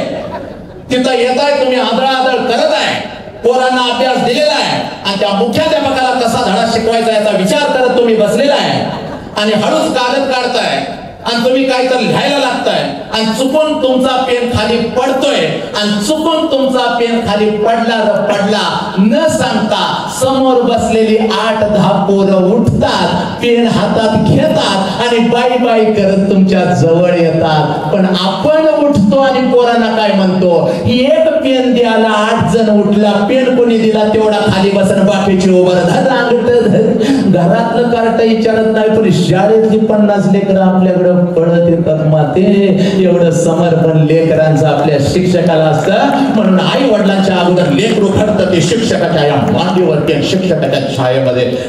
कधी तर पहिलीच्या वर्गामध्ये नवीन साडी घालून जा, बघ तू करून बघ, केलेला एक प्रयोग सगळे आपण, याला ज्ञान रचनावाद म्हणतात. शिक्षकांच्या प्रशिक्षणानंतर काय होतंय ते पण मी 2 मिनिट दादा आहेत म्हणून मी सांगणार आहे आज. पण आज तुम्हाला कळायला पाहिजे, नवीन साडी घालून फक्त तुम्ही पहिली दुसरीच्या वर्गात जा तुम्ही पहिली दुसरीच्या वर्गात. ती पहिलीची पोरं काय करते बघा, हळूच उठतात, तुमच्या साडीचा ती पदर असा हात असं धरतात असं, आणि मधली सुट्टी झाली की सगळ्या ग्राउंडवर आमची बाई नवीन साडी घालणार आहे बाबा, आणि आपण त्याला धरून आणतो काय म्हणतो, कशाला बोंबलायला लागलाय सगळ्या ग्राउंडवर, मी नवीन साडी घातलेली आणि त्या मुख्याध्यापकाच्या केबिन समोर जाऊन बोंबलायला लागलाय, ते तर माझं जमत नाही ना, तिथं लागलाय त्या बोंबलायला. आपली मानसिकता आणि त्या लेकराची मानसिकता खोट नाही, करून बघा. गेल्या कधी असं लेकराला मिठी मारली का, गेल्या कुठल्या लेकरालाच केलं का, गेल्या माझं डार्लिंग केलं का. आता ही 20 वर्षाचा ह्याला सुद्धा कसं तर झालं असेल. तुम्ही केलं का, तुम्ही गेल्या कसं करताय हो का,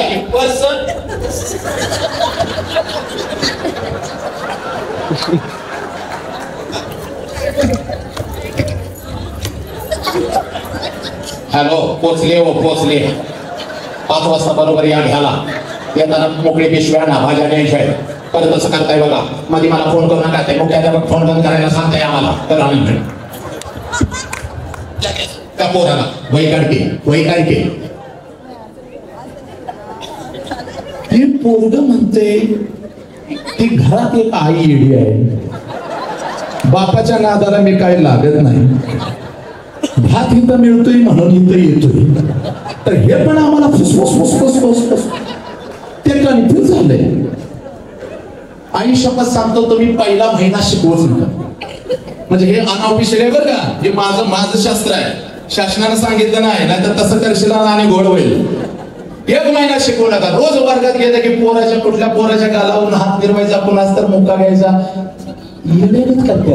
तुझा मुक्का घेतला, दुसऱ्या दिवशी दुसरं येते तुमच्या जवळ, असं मानसिकता बदलते. जो पाठ शिकवायला आपल्याला 1 आठवडा लागतो, if we will connect with our students mind 1 hour is enough. 1 तास पुरेसा आहे. मी आता इकडं चाललोय, इकडं बघा, नीट समजावून घ्या शास्त्र. इथल्या एका तर मी शिक्षक बांधवाला सांगितलं होतं का माझ्याकडे बघायचं, आई शपथ सांगा, सांगितलं होतं का दादांना सांगितलं होतं सर जिकडे जातं तिकडे बघायचं आहे. का शिक्षणाधिकाऱ्यांनी नोटीस काढली होती. आता मी इकडे गेलो टर्न करून बघतोय, काय ह्याला काय मी 2000 दिलेत का, तायडे मी जाईल तिकडे बघ. आपण वर्गात कसं करतो, पोरांना बक्की माझ्याकडे बक्की कोणाला साठी चाललंय हे शिकवायचं. बोंबलत बाहेर काय बघायला लागलं माझ्याकडे बक्की.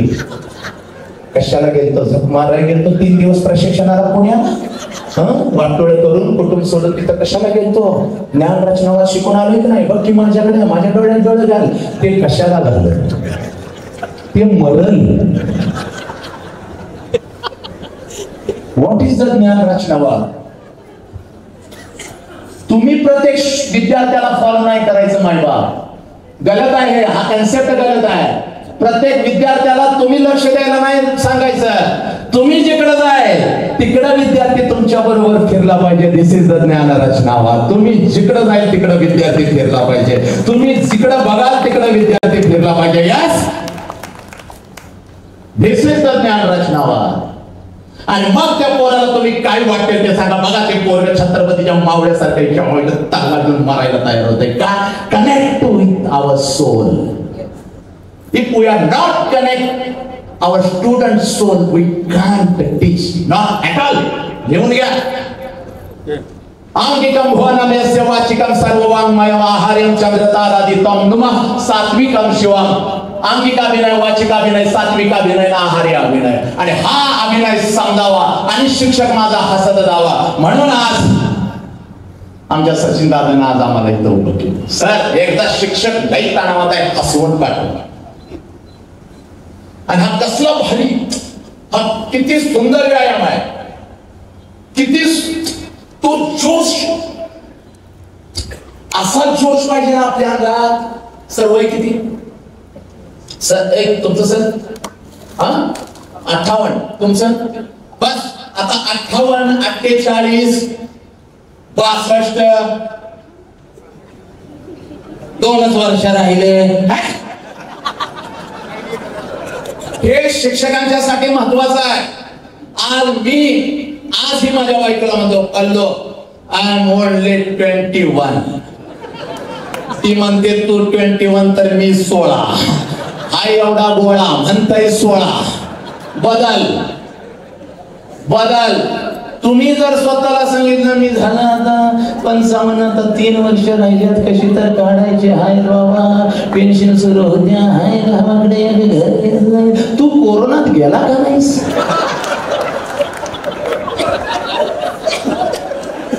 मागचं डीएडचं एखादं आलं असतं पुढं, जागा मोकळी झाली असती. बघा वैयक्तिकपणे घेऊ नका. मी तुम्हाला आयुष्य जगायला सांगतोय. तुम्ही जगा. अरे जसं आपण तशी आपली पोरं शाळेतली खतरनाक. बाहेर कोण काळपत्र विचारताय का आपल्याला? आपण आपल्या विद्यार्थ्याच्या समोर आपला हिरो आहे. बाहेर घरात बायको तर विचारते का? बायको समोर आज करा या की म्हणेल बाहेर जाऊन बस, स्वयंपाक आहे बाहेर जाऊन बस, गिळायला देते तेव्हा बोलवते आत ये. आता तुम्ही पण पण पोरांच्या समोर आपण हिरो आहे ना मायबा. हे गणित समजावून घ्या तुम्ही. लय भारी गणित आहे. आपल्याला शिक्षक केलं पाहिजे होतं ना, कोण घेतलंच नाही मला. खतरनाक पाहिजे ना. तुम्ही वर्गात बेंचवर बसा, तुम्ही उभं राहा, तुम्ही नाचा ना. का नाचत नाही? कशाला 150-150 टनाचं मोदळ पाहिजे? देव म्हणतोय तुला पोट दिलं त्याचा पोट्या केलायस, मांडीचा मांड्या केलायस, तोंडाचा तोंड्या केलायस. आणि मग ते मला कसं तर अरे तुला जाळाय पाहिजे काय रे का? तुला पाठवताना कसा पाठवला? आहात तलवारी सारखा. हा आनंद आहे. हा ज्ञान रचनावाद आहे. उगाच जायचं प्रशिक्षण म्हणजे तर मी संदीप दादा मला काय म्हणताय, ही गेम बाई पैसे तुझं लक्ष इकडेच लागले. मला सारखी बघती असते आपल्याला काय घेतलं नाही त्यातच टाकलंय मी काय. संदीप दादा मला म्हणते सर शिक्षकांची कार्यशाळा असं लिहूया का? फुकट मरशील म्हणजे फुकट, कोण येणार नाही. एक वेळ फासावर चढवा पण कुठल्या प्रशिक्षणाला पाठवू नका. दादा महाराष्ट्रातल्या शिक्षकांची एक व्यथा सांगतो. म्हणजे मी काय कोणाच्या विरोधात नाही, पण ही व्यथा आहे बरं. प्रशिक्षण म्हणलं की आमचा शिक्षक लय थरथर कापतोय. लय कापतोय. कारण कधी कुठलं सर्क्युलर वरून येईल. ती मुख्याध्यापक इथं किती आल्यात? मुख्याध्यापक जरा हात वर करा. आल्यात काय? आहेत बऱ्यापैकी. ते म्हणताय झक मारून झुंका खाल्ला आणि मुख्याध्यापक झाले. ना खालच्यांचा राहिलो ना वरच्यांचा राहिलो. ना शिक्षक डिमांड दिना ना वरचा अधिकारी विचारना. फायली घेऊन जातोय, रातभर जातोय. बायको म्हणत्या झोप की रे, तर बायकोला म्हणतोय गप की उद्या मीटिंग आहे.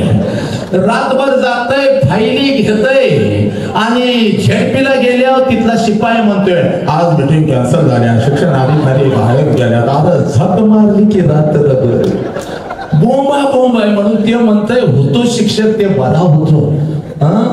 मग होतय काय? कधी कुठलं सर्क्युलर येईल सांगता येत नाही. आणि वरून मंत्रालयातून एक सर्क्युलर खाली येतोय झेडपीला, शिक्षण अधिकाऱ्याला. उद्या डायरेक्ट उद्या मध्ये विधी काय नसतेच. उद्या तुमच्या शाळेतली 2 हुशार तरुण तडफदार काहीतरी करण्याची धमक आहे असे 2 शिक्षक जिल्ह्याच्या ठिकाणी प्रशिक्षणाला पाठवा. ती सर्क्युलर येते शिक्षण अधिकाऱ्याला. ती सकाळ सकाळी नुसतं वैतागून घरातनं बायकोवर क्लास 1 अधिकारी आहे पण काय उपयोग नसतो. या लय भांडून येऊन नुसतं खुर्चीवर बसलेला असतंय. तेवढ्यात त्याचा असिस्टंट येतोय. साहेब बघतय, त्याचा फोटो काढतय आणि एका मिनिटात सगळ्या गट शिक्षण अधिकाऱ्यांना पाठवून देते. स्वतःचा मोबाईल बंद करून ठेवतय. गट शिक्षण अधिकारी नुसता येऊन 11:15 वाजता टेकलेला असतोय. तेवढ्यात रिंग होत्या टुई. ती वेगळी रिंग त्यानं बसवलेली असत्या. त्याला कळतंय शिक्षण अधिकाऱ्याचा मेसेज आलेला आहे.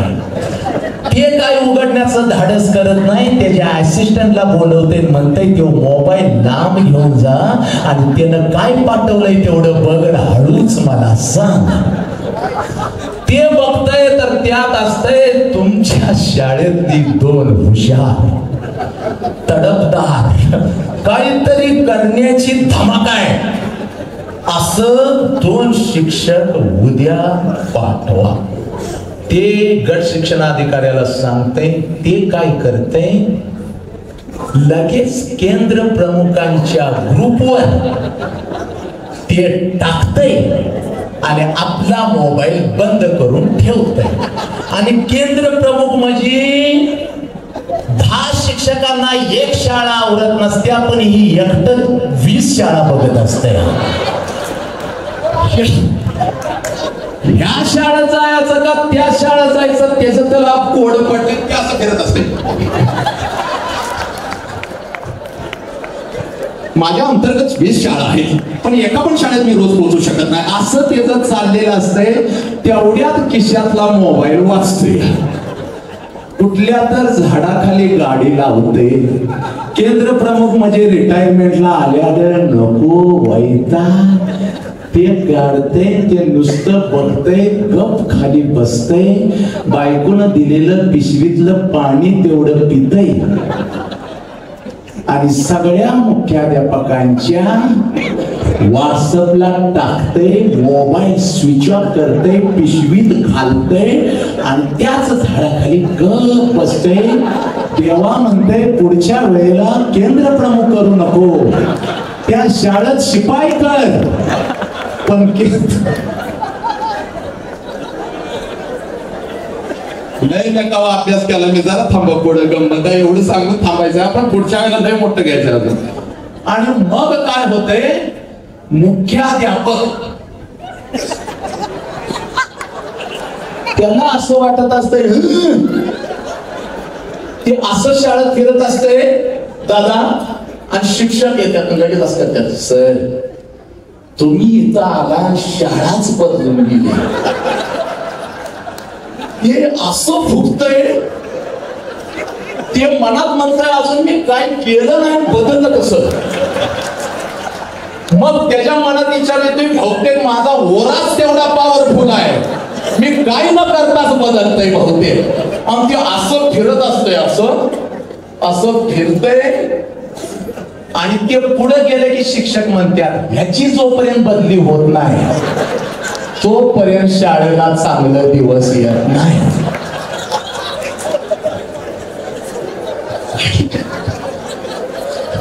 एकदा सचिन दादासाठी आमच्या अमोल दादासाठी टाळ्या वाजवा. तुम्हाला मगाशी वाटत होतं कशाला आलो, थांबा जरा 10 मिनिटात सोडणार आहे. आणि ते मग जाऊन जसं खुर्चीत बसतय, आगा आय आय आय आय माऊली घे ग बाई, तसा त्याचा मोबाईल वाजतोय. त्याचा मोबाईल वाजल्या असं करून बघते, जो चेहरा त्याचा पडतो.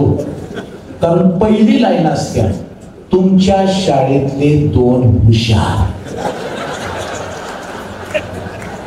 ते म्हणतंय कुठं शोधू. बर नुसतं हुशारवर शासन थांबलंय का? तडफदार. बर तेवढ्यावर थांबलंय का? तरुण. तेवढ्यावर पण थांबलं नाही, पुढं कंसात टाकलंय काय तर नवीन करण्याची ज्याच्यात धमक आहे. ते खाली बसतंय, म्हणतंय 48 वर्ष सर्व्हिस झाली म्हणतंय. डीएड पासून जर मोजलं आता रिटायरमेंटला आलो, कुठं शोधू म्हणतोय. आणि मग आता कुणी मनाला लावून घ्यायचं नाही. हा काय मी महाराष्ट्र सगळा कर्नाटक फिरलोय त्यामुळे मला आपला अनुभव आहे. हे काय तसं खरं आहे असं नाही, पण आलेला अनुभव म्हणून सांगतो. प्रत्येक मुख्याध्यापकाचा शाळेत एक जवळचा शिक्षक असतो,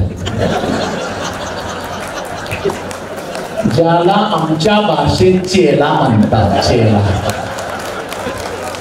म्हणजे तुमचा आहे असं नाही बर का, तेव्हा तुम्ही चेले मी म्हणत नाही बर का.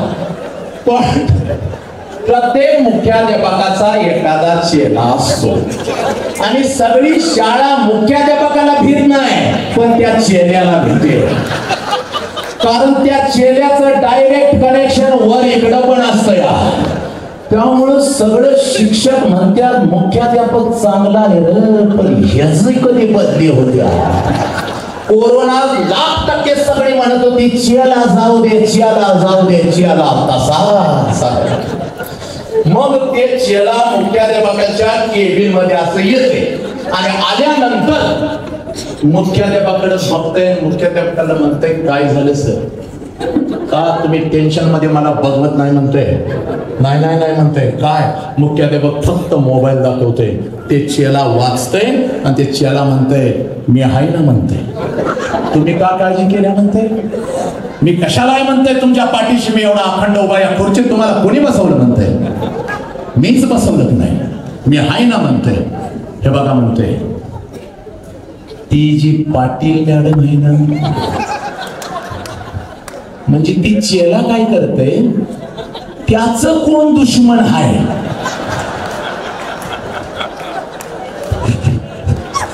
त्याचं नाव सांगतय. माझ्या मायना अनुभव घेतलाय. ती चेला लय वांड. ती भारतात नाही, चेला जोपर्यंत जात नाही त्याच्या आईला काही खरं नाही. लय ना आहे ती चेला काय करते, त्याचं कोण दुश्मन आहे त्याचं नाव सांगते. मुख्याध्यापकाला म्हणते साहेब ती पाटील मॅडम नुसती येत्या बसत्या वर असे काम देत्या, बाई माणूस म्हणून आपण काही बोलू पण शकत नाही. मग 2 दिवस पाठवा तिला. मुख्याध्यापक म्हणते आरोग्याच्या आईला, म्हणून तर तुला मी चेला निवडलाय म्हणतोय. माझ्या डोक्यात जे आलं नाही म्हणतोय तुझ्या डोक्यात आलं. हे सगळं होईपर्यंत 5 वाजलेले असतात आणि बेल होते. पाटील मॅडम अशी पर्स लावून, कुठे पर्स मावलं, पाटील मॅडम अशी पर्स लावून उड्या मारत घरला चाललेली असते. तिला काय माहित तिच्या नशिबात पुढं काय लिहिलंय.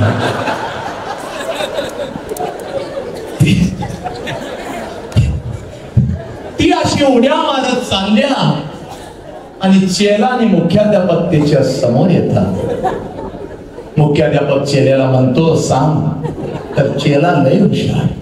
चेला म्हणतो काही गोष्टी तुम्हीच सांगायच्या असतात. उगाच त्याचं चेला नाव आहे काय? चेला म्हणतो काही गोष्टी तुम्हीच सांगायच्या असतात. तुम्ही सांगा मी आहे की मागे.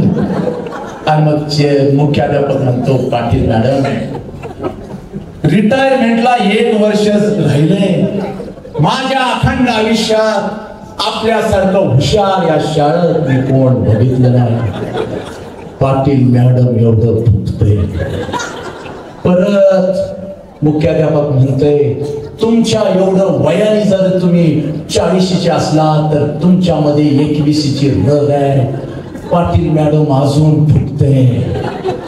मुख्याध्यापक म्हणते काहीतरी नवीन करण्याची धमक फक्त तुमच्यातच आहे. पाटील मॅडम रडायला लागत्या. पाटील मॅडम म्हणते बघा की सर तुम्हाला ते कळालं पण 20 वर्ष लग्नाला झाली त्या नालायकाला कळालं नाही. ते तुम्हाला कळालं. तुम्हाला कळालं. होय म्हणत्या होय म्हणत्या होय मी तशीच आहे म्हणत्या. मग मुख्याध्यापक म्हणतोय म्हणूनच उद्या तुम्हाला ट्रेनिंगला जायचं आहे. सगळा चेहरा पाटील मॅडमचा पडतोय. काय बोलता येत नाही. ज्या आनंदात वर्गात निघालेल्या असत्या आता मात्र उड्या मारत घराकडे जात्या. ताना ताना दाना दाना. 9वीची पोरगी समोर येत्या मम्मी तर लगेच पोरगीवर व्हायच्या त्या काय मम्मी मम्मी मम्मी मम्मी त्या पप्पाकडे जायचं मम्मी मम्मी करायचं. घरात तुझा आवाज ऐकून नवऱ्याला कळतंय हिचं ट्रेनिंग आलेलं दिसतंय. आपण काय हिच्या नादाला लागायचं नाही. दुसऱ्या दिवशी सकाळी 10चं ट्रेनिंग. 7ला हिला उठायचं असतंय. 5लाच गजर लावत्या आणि नवऱ्याला सारखी म्हणत्या 5ला उठवा 5ला उठवा 5ला उठवा. नवरा म्हणतोय उठवायला झोपलं तर पाहिजे मॅडम तुम्ही अगोदर झोपा मग आम्ही तुम्हाला उठवतो. 5ला मॅडम उठत्या पळत पळत किचन मध्ये जात्या. पहिला चहा करून प्यावा म्हणत्या आणि चहा करायला सिलेंडर चालू करत्या आणि जर त्यात गॅस संपलेला असला नवरा मेला. तिथं इत्या त्याला धरत्या काळ तोंड्या मुद्दाम तू केलास तू इथं आणि तिथं शाळेत किंवा मुख्याध्यापक तुम्ही मला छळलंय म्हणत्या. एकदा रिटायर होते मग तुला बघतेच म्हणत्या. तना तना तना तना तोंडाचा साबण कपड्याचा डोक्याला लावत्या डोक्याचा कपड्याला लावत्या. काय काय करत्या कशी तर आंघोळ करत्या आणि पळत पळत त्या मुख्याध्यापकाचा एक नियम असतोय शाळेत येऊन सही करूनच जायचं. ती बिचारी कशी तर पळत येत्या. जनगण मन सुरू असतंय ती थांबत्या. जनगण मन हिच्या डोक्यात एकच असतंय सिलेंडर कसं संपलं सिलेंडर कसं संपलं. आणि जनगण मन झाल्यावर एखादं पोरगा हसत जाते. हसत गेल्यावर त्या पोरावर वैतागत्या. का तू का हसलास म्हणत्या. तुला कसं कळालं आमचं सिलेंडर संपल्यालं. तुझ्या डोक्यात नुसतं सिलेंडर असते. तसल्या ह्याच्या तिथं येत्या त्या प्रशिक्षणाच्या स्थळी येत्या. चेहरा सगळा पडलेला असतोय. गर्दीमध्ये येत्या कशी तर सही करत्या आणि मग प्रशिक्षणाला बसत्या. आणि दादा मग आमच्या शासनाचं धोरण घेऊन एखादा त्यातला तज्ञ असतो म्हणून तो तज्ञ म्हणजे असतातच तज्ञ मी काय असं म्हणत नाही तज्ञच असतात. ते तज्ञ तिथं येतं आणि मग ते सांगायला लागतो असा अभिनय तसा अभिनय. आणि ह्यांच्या डोक्यात कोणाचं सिलेंडर संपले कोणाला उगाच पाठवले. फक्त 5% त्याच्यात लोक मुख्याध्यापकांना अशी तयार केलेली असतात कुठलं पण प्रशिक्षण असू दे त्याला असं पाठवायचं. तेवढी 5% आनंदात असतात. बाकी सगळी तणावात बसतात. आणि आमचं जे कार्यशाळा असते ती कार्यशाळा फक्त कानापर्यंत पोचते मनापर्यंत पोचतच नाही. लक्षात द्या. कारण मनाचा कधी आम्ही मुलांचा ना शिक्षकांचा विचारच केला नाही. आणि म्हणून हात जोडून सांगतोय 5च मिनिटात इथं थांबायचं आहे. विषय तसा खूप मोठा आहे. किती वाजले 5च मिनिटात थांबतो. विषय तसा खूप मोठा आहे. एका तासामध्ये 1.5 तासामध्ये या विषयाला हात घालता येणार नाही. पण जाता जाता एवढंच सांगितलं जातोय नवचैतन्य. मगाशी मी सांगितलं मी स्वतःला 21चा समजतो. यस मी 21 सारखा. आज जवळजवळ 24 तासापैकी 3 ते 4 तासाची झोप मला शांत होते बस होते. आनंदाने जगतो. 1.5 तास मी व्यायाम करतो. मस्त आनंदाने मी जगतो. कारण का I feel I am only 21. Month years old. आणि मग मानसशास्त्रानुसार लक्षात घ्या तुमच्या पेशी असतात त्या तशाच काम करायला लागतात जशी तुम्ही ऑर्डर. तुका म्हणे होय मनाशी संवाद. याला परत अध्यात्म आहे माईबाप. उगाच इंग्रजांची 4 पुस्तकं वाचली इंग्लिश मध्ये नाही नाही नाही नाही नाही. इथं तुकोबा रायांच्यापेक्षा बुद्ध म्हणतात आत्मदीपो भव. आतमध्ये कस्तुरी कुंडली बसे. कबीर परत आले. लक्षात घ्या कुठून सगळं आतमध्ये आहे. अंतरीची ज्योती प्रकाशली दीप्ती. परत तुकोबा राया सांगतात आतला आनंद. तो आनंद कधी जागा होतो ज्या पद्धतीने तुम्ही स्वतःशी संवाद करता. आणि मग कसा पहिला दिवस तुमचा कसा होता खरं सांगा. डीएड केल्यानंतर खरं सांगा ज्या दिवशी तुम्ही पहिल्यांदा जॉईनिंग होणार होता तो दिवस कसा होता आठवा. तुम्हाला सांगायला लागलं होतं का 9 5 ला उठून कसं त्या दिवशी उठून हातामध्ये ऑर्डर घेऊन पर्स अशी अडकून पळत मुख्याध्यापकाजवळ जाताय. Yes Patil madam reporting sir. आणि वर काय म्हणताय सगळं बदलूनच टाकतो. तुझा पहिला दिवस असते ते रिटायरमेंटला आलेलं असतं. ते खुर्चीतनं हळूच बघतय म्हणतंय काय लय शांतपण करायचं नाही म्हणतो. मी पण बदलायला चालतो. मी बदललो बाकी हाय असेच आहे. नशिबानं मिळाल्या ना ऑर्डर गप उठ म्हणलं उठायचं. जा म्हणलं जायचं. शांतपण करायचं. बोंबाललं. आता मी एवढं लय भारी का बोलते. आपल्याला काही सर्व्हिस नाही काय नाही. लय काय होईल पुढच्या वेळेला तुम्ही मला बोलवणार नाही. आणि भिकाऱ्याला एक घर नाही दुसरं घर. याच्या पलीकडे मला काय नियम आहे का. मला शिक्षण अधिकारी आहे का. मला कोण आहे आलंय ते ठोकून. ते चैतन्य पाहिजे. पहिला दिवस कसा होता तसा शेवटच्या रिटायरमेंट पर्यंतचा दिवस पाहिजे. कारण माय बाप मी तुम्हाला सांगतो ज्या वेळेला आम्ही टीएड करत होतो कॉलेज करत होतो शहरामध्ये आम्ही राहत होतो लक्षात घ्या. आणि 2 भाकऱ्या आईच्या यायच्या. एसटी मधून 2 भाकऱ्या आपल्याला आईच्या यायच्या.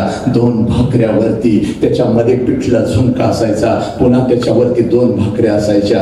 आणि तळाला 15-20 रुपयाची चिल्लर असायची. आईनं पाठवलेली. माझं लेकरू शहरामध्ये शिकतंय. 2 भाकऱ्या खाल्ल्यानंतर खळलं वाजायचं. आईची चिल्लर आपण मोजायचो 15 रुपये. शनिवार आला कॉलेज संपलं घरी आपण जायचो. तेच आपलं पडकं घर लक्षात घ्या. त्या पडक्या घरामध्ये आपली आई आपल्याला करून घालत होती. ती चूल तुमच्या डोळ्यासमोर आजही येत असेल. लक्षात घ्या पडकं घर आहे पेटलेली चूल आहे. आईच्या अंगावरचं लुगडं 4 ठिकाणी फाटलेलं होतं. मनात तुमच्या विचार येतो आई एकदा मला नोकरी लागू दे. एकदा मला सर्व्हिस लागू दे. मग बघ हळूच बाप बाहेर बसलेला असतो. कोणतरी येतो अरे माझं 100 रुपये घेतलं होतंस कधी देणार. बाप म्हणतो घबरं हळू आवाजात पोरगा आली सुट्टीला आतमध्ये आहे त्याच्या सलीसाठी घेतलं होतं देतो 4 दिवसामध्ये. त्यावेळेला परत तुमच्या मनामध्ये विचार आला हे आई रडू नका एकदा मला सर्व्हिस लागू दे. नशिबानं तुला सर्व्हिस लागली हातामध्ये ऑर्डर आली. लक्षात घे आता पडकं घर नाही तिथं बंगला आहे बघ तुझ्या आईच्या अंगावरती. चांगली लुगडे आहेत. बाबाचं ऑपरेशन होतं बाबाचं ऑपरेशन झालं बघ. आईच्या हृदयाचं ऑपरेशन झालं. जे पाहुणे पाय तुला कधीच विचारत नव्हते आज ते पाहुणे पाय तुझ्या माग पळतात बघ. का कारण ही खोची ज्या खोचीवर तू बसलास त्या खोचीला तुला तुझ्या कुटुंबांना मोठं केलं. मग आता माझं कर्तव्य शेवटच्या श्वासापर्यंत समोर बसलेल्या लेकरांच्या मध्ये मला माझं लेकरू दिसलं पाहिजे. मला माझं कुटुंब दिसलं पाहिजे. कारण याच लेकरांच्या मुळे आज माझी लेकरं घडतात. आणि निसर्गाचा नियम आहे इथं तू तुझ्या लेकराला आहे तू समोर बसलेल्या त्या लेकरांना जे देत असतोस त्याच्या 1000 पटीने तुझंच लेकरू जिकडे शिकत असतं तिकडं तुझ्या लेकराला मिळत असतं. लक्षात घे हे निसर्गाचा नियम आहे. म्हणून मी इथं थांबतो. पण थांबत असताना एकच सांगतो माय बाप या शरीराला न्याय द्या. या शरीराला का न्याय द्या. हे बाप एक गुरु काय करू शकतो. एक गुरु छत्रपती शिवाजी राजा या विश्वाला देऊ शकतो. एक गुरु स्वामी विवेकानंद देऊ शकतो. एक गुरु बुद्धांच्या सारखा एक महामानव तयार करू शकतो. एवढी प्रचंड मोठी ताकद तुमच्या आमच्यामध्ये. लक्षात घ्या मी कोण आहे तर सगळ्यात अगोदर मी एक भारतीय आहे. हेच आम्हाला पेरता आलं पाहिजे आमच्या लेकरांच्या काळजामध्ये. मी एक भारतीय आहे.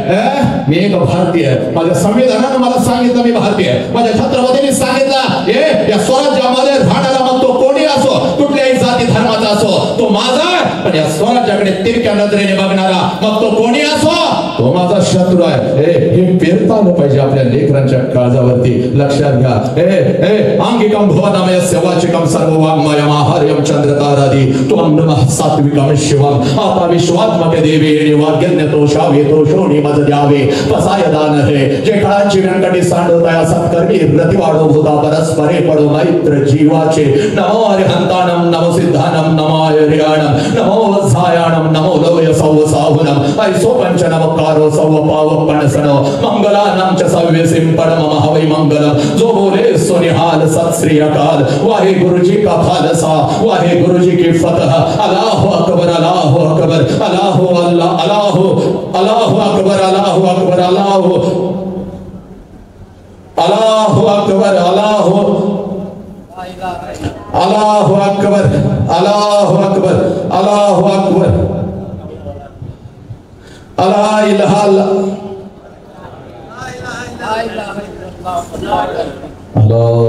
अकबर अल्लाहु अकबर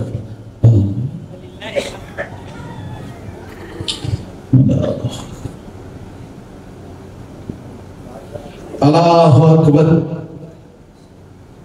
अशहदु इलाहा इल्लल्लाह अशहदु अन्ना मुहम्मदर रसूलुल्लाह हय्या अलस सलाह हय्या लल फलाह. नमो तस्स भगवतो अरहतो सम्मा संबुद्धस्स बुद्धं शरणं गच्छामि धम्मं शरणं गच्छामि संघं शरणं गच्छामि. कोण होता हा? हिंदू होता, मुसलमान होता, शीख होता, ईसाई होता. लक्षात घ्या. हा माझा या देशातला एक भारतीय होता. संविधानामधला एक भारतीय होता. मी सर्वप्रथम एक भारतीय आहे आणि तो भारतीय मला माझ्या लेकरांच्या काळजामध्ये पेरायचा आहे. लक्षात घ्या. अगोदर मला माझा माणूस पेरायचा आहे. लक्षात घ्या. आणि म्हणून ही माणूस घडवण्याची प्रक्रिया फक्त एका ठिकाणी होऊ शकते आणि तो एकच व्यक्ती करू शकतो.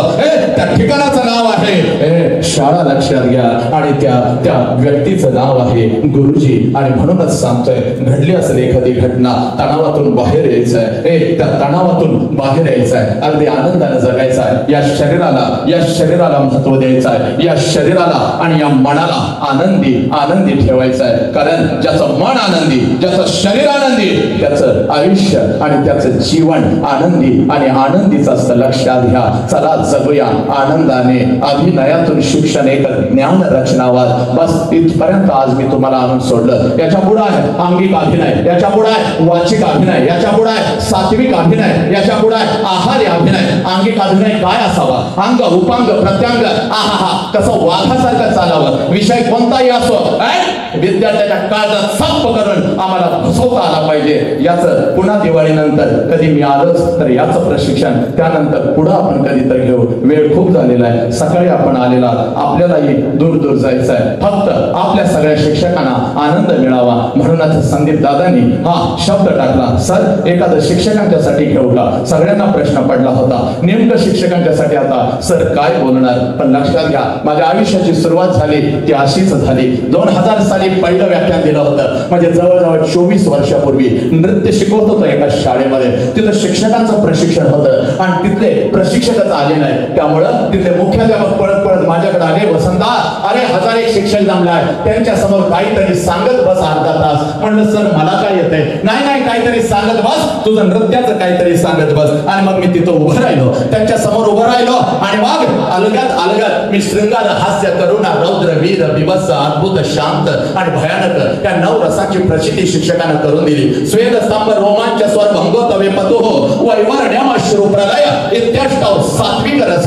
या सात्विक रसांची मी जाणीव करून दिली. त्यांना कविता त्यांच्या समोर सादर केली. बघता 3 तास कसे गेले मला कळाले नाही. आणि तिथून माझा वक्ता बाहेर आला आणि पहिल्यांदा मी शिक्षकांना आनंदी राहण्याचा मूल मंत्र मी देऊ लागलो. शिक्षकांनी रोज 1 तास शरीराला आपल्या दिलाचाच पाहिजे. लक्षात घ्या रोज 1 तास दिला पाहिजे. You should be fit, you should be मस्त, यू शुड बी आनंदी. आणि मग आनंदी चला जगूया आनंदाने. अर्थात आनंदी शिक्षण एक खरा ज्ञान रचनावाद याला सुरुवात होते. त्यानंतर पताक त्रिपताक अर्धपताक या ज्या हस्तमुद्रा आहे मुष्टी आहे. शिकवताना इतिहास सांगताना गणित सांगताना शरीराची लकप काय असावी, चेहऱ्यावरती तेज कसं यावं, अशा विविध बाबींचं पहिलं पुस्तक मी लिहिलं. अभिनयात अभिनयातून शिक्षण एक ज्ञान रचनावर, ज्याच्यामध्ये अंगिक अभिनय, वाचिक अभिनय, सात्विक अभिनय, आहारी अभिनय या सगळ्या. कारण ज्या वेळेला आपण पाठामधला विषय आणि आशय विद्यार्थ्यांच्या समोर शरीराने उभा करतो त्यावेळेला विद्यार्थी पेटून उठतो. यालाच ज्ञान रचनावाद म्हणतात. लक्षात घ्या, हा ज्ञान रचनावाद आज तुमच्या काळजामध्ये पेरण्यासाठी संदीप दादांनी मला इथं उभं केलं. आणि कालच मी आणि अमोल दादा, तसं मी त्यांना मानतो, त्यांच्याकडून भरपूर काही शिकलेलं आहे. त्यांची असंख्य व्याख्यानं मी बघितलेली आहे. माझे तसे ते आदर्श आहेत आणि माझ्यापेक्षा वयाने जरी लहान असले तर या क्षेत्रातले ते माझे गुरु आहेत. लक्षात घ्या, त्यांना बघून आम्ही वाढलो. कधीच भेट नव्हती, काल भेट झाली आणि भेट अशी झाली की कधीही नंतर कधीही वेगळं न होण्यासाठी अगदी काळजातून भेट झाली.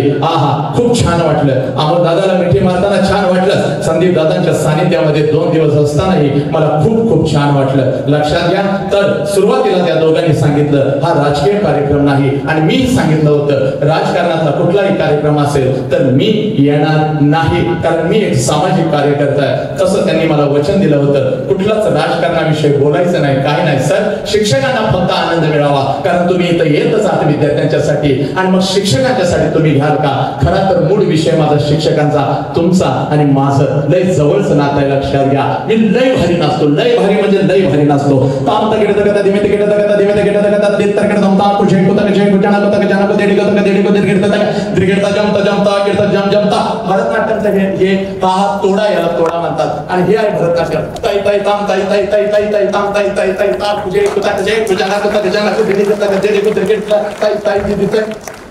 मी जर लाजायला लागलो, शिक्षणातला पहिला श्रींगारच आहे तो.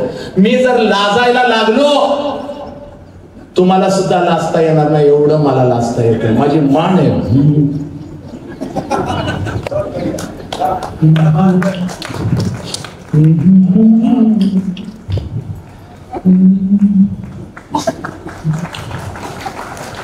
म्हणजे मी तसा नाही, असं बघायला लागलाय की आयटम भारी आणलाय दोघांनी, तो इनोवा नाही.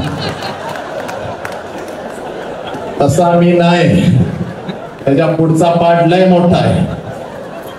पण हा आहे ज्ञान रचनावाद. हा ज्ञान रचनावाद पुन्हा कधी तर तुमच्या समोर घेऊन येण्याची संधी नक्कीच मला हे माझे मित्र देतील. एवढं बोलतो. आपल्या समोर आज उभं राहिलो कधी कधी, आणि हे मला जाणवलं व्याख्यान घेत असताना तुमच्याशी, मग मी विद्यार्थ्यांचं घेऊ, माझं तुमच्या बरोबरचं व्याख्यान घेऊ, किंवा मी नृत्य करत असतो तेव्हा एक ध्यान लागलेले असते, एक तार लागलेली असते आणि मध्येच कधी तर लाईट जाते आणि स्विच ऑफ होतं. आज पहिल्यांदा मी ते अनुभवलं. मी ब्लँक झालो होतो. म्हणजे आज ती अनुभूती मी अनुभवली. मी एखाद्या विश्वात असं गेलो आणि मी ते डोळे झाकलेले होते. मी पुढं काय मी घेतोय, काय बोलतोय, तीही अनुभूती आज या मातीमध्ये या लोकांच्या समोर मला अनुभवायला मिळाली, ज्याला समाधी अवस्था म्हणतात. लक्षात घ्या, आणि ती समाधी अवस्था येत असते. आणि आज मला सांगायचं आहे, शिकवताना सुद्धा जर आपली समाधी अवस्था आली तर आपल्या शाळेतलं लेकरू माणूस म्हणून घडेल. आणि मग मात्र आमच्या 4 वर्षाच्या लेकीवर अजिबात बलात्कार होणार नाही. आमच्या लेकींचे तुकडे कधीच होणार नाहीत आणि घरातली लेक आमच्या आई बापाच्या तोंडावर थुंकून कधीच निघून जाणार नाही. एवढी ताकद आणि शक्ती जर कोणामध्ये असेल तर ती फक्त आणि फक्त माय बाप गुरुवर्य तुमच्यामध्ये एवढं बोलतो आणि आपल्या सर्वांचा आशीर्वाद घेतो. कारण माझं एक ध्येय, ते ध्येय मला माहिती नाही, 2025 डिसेंबर 31 डिसेंबर 2025 पर्यंत महाराष्ट्रात मला एवढं फिरायचं आहे, एवढं फिरायचं आहे. जवळजवळ अजून 1.5 वर्ष बाकी आहे. या 1.5 वर्षात मला महाराष्ट्रात एवढं फिरायचं आहे की महाराष्ट्रातली एकही पोर खोट्या प्रेमाच्या जाळ्यात फसणार नाही, आपल्या आई बापाच्या तोंडावर थुंकून निघून जाणार नाही. एवढं मला फिरायचं आहे. आणि माझं एकही पोरगं व्यसन करणार नाही, एकही पोरगं ड्रग्स पिणार नाही. मी परवा बेंगलोरला गेलो होतो. 2-2 वाजेपर्यंत पब्स चालतात. मी माझ्या मित्राला माझ्या मैत्रिणीला म्हणालो नालंदाची माझी सगळी लोक आहेत, म्हणलं चल बघूया का तिथे नाचतात. आम्ही त्या पब जवळ गेलो. नंतर आम्ही आतमध्ये मी अक्षरशः गेलो. बेधुंद होऊन नाचणारी मी पोरं बघितली. त्यानंतर त्या 2 पोरांची एवढी बेकार अवस्था होती. मी पण त्यांच्यावर नाचायला लागलो. नाचता नाचता I asked them so many questions and I got what is the feelings inside them. फक्त पोरांची चूक नाही मायबाप, पोरांच्या चुकीला कारण तितकीच आई बाप आहे. कारण आई बाप सुद्धा आपल्या लेकराला हात जवळ घेऊन कधीच मिठी मारत नाही. अनेक ठिकाणी काम करायचं आहे. पालक प्रशिक्षण आपल्याला घ्यायचे, बालक प्रशिक्षण आपल्याला घ्यायचे आणि शिक्षक बांधवांना आज मला तुमच्या समोर असंच उभं राहायचं आहे. आणि हे मला स्वप्न वाटत होतं, पण आईची शपथ घेऊन सांगते 1.5 वर्ष माझ्याकडे आहे आणि असा वाघासारखा माणूस मला मिळालेला आहे. एक अमोल दादासारखा आणि संदीप दादासारखा. बस 31 डिसेंबर 2025 एकही पोरगे महाराष्ट्रातून खोट्या प्रेमासाठी निघून जाणार नाही याचा विडा आज आपण इथून उचलूया. तुमच्या सगळ्या गुरुवर्यांचा मी आशीर्वाद घेतो. आणि आज खऱ्या अर्थाने या खुर्चीवर उभी राहिला असताना एक समाधी अवस्था काय असते, जिकडं तिकडे एक प्रकाश काय असतो, तो मी अनुभवला. एवढं आपल्या समोर बोलतो. आणि मुखातून काही चुकीचा शब्द गुरुवर्य गेला असेल तर मला नक्कीच माफ करा. एवढं बोलतो ना आपल्या ऋणात राहून मी तर थांबला पसंत करतो. वंदे मातरम. जय हिंद, जय भारत, जय भीम, जय शिवराय, जय श्रीराम.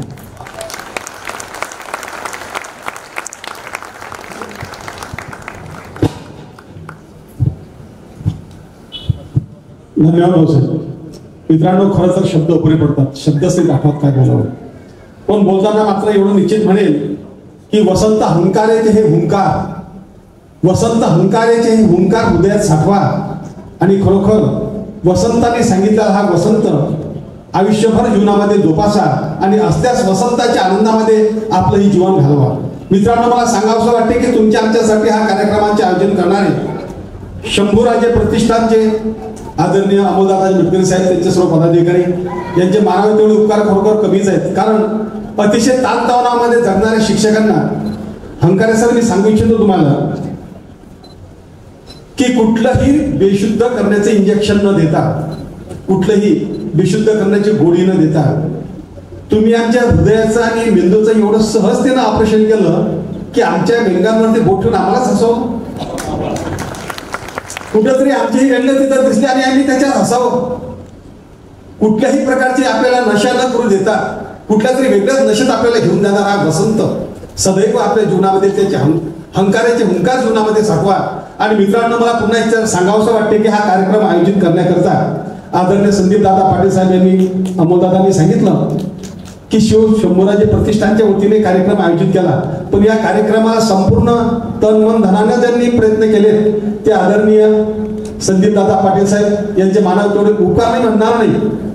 त्यांच्या आमच्यावर भयानक होऊन झाले खरोखर की या तणावातून त्यांनी काढलं.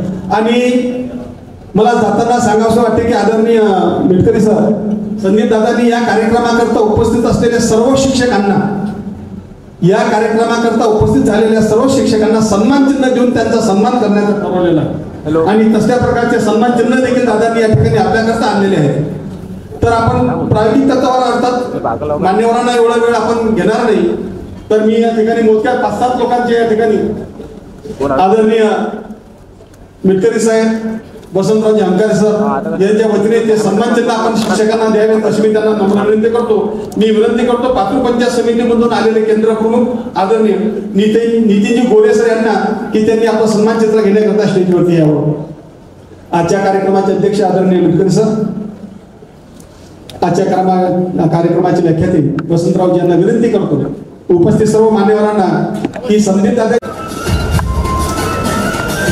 आदरणीय संदीप दादांनी तुमच्या आमच्याकरता सर्व या ठिकाणी पाण्याची, चहाची आणि फराळाची पण व्यवस्था केलेली आहे. यानंतर पातूर पंचायत समितीमधून आलेल्या नांदळ मॅडम यांना देखील विनंती करतो की त्यांनी आपलं सन्मान चिन्ह मान्यवरांच्या हस्ते घ्यावं. आदरणीय केंद्र प्रमुख राजकुमारजी वानकडे सर यांना देखील विनंती करतो की त्यांनी आपलं सन्मान चिन्ह मान्यवरांच्या हस्ते घ्यावं. रफत खान सर पातूरवरून आलेत का? रफत खान सर पात्र पंचायत समिती राज्याचे मानकडे सर.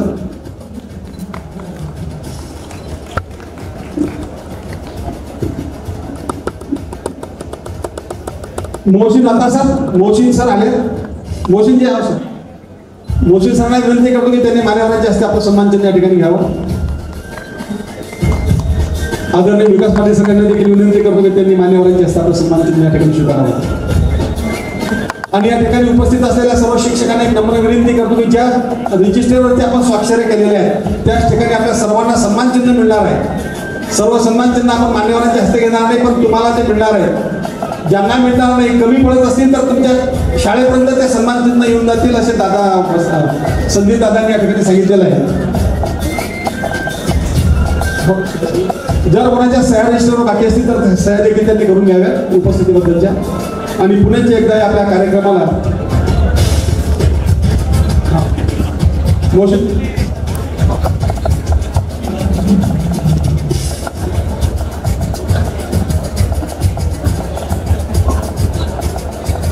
सर, एक नम्र विनंती आहे सर्वांना की राष्ट्रगीतानंतर आपण कार्यक्रमाचा शोध करणार आहोत. कृपया 5 मिनिटाकरता सर्वांनी थांबावं. कार्यक्रमाचे अध्यक्ष आदरणीय अमोलदादा मिटकर सर यांचा प्रेमाचा संदेश आहे आपल्याला की राष्ट्रगीताने आपण कार्यक्रमाचा समारोप करणार आहोत. राष्ट्रगीतासाठी सर्व शिक्षकांनी या ठिकाणी थांबावं. आपल्या कार्यक्रमाकरता उपस्थित झालेले आदरणीय आमदार अमोल मिटकरी सर, आजच्या कार्यक्रमाचे व्याख्याते आदरणीय वसंतरावजी हंकारे सर या कार्यक्रमाला उपस्थित सर्वांचे मनापासून आभार मानतो.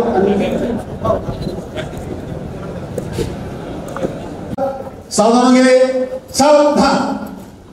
एक साथ राष्ट्रगीत शुरू करेंगे. शुरू कर.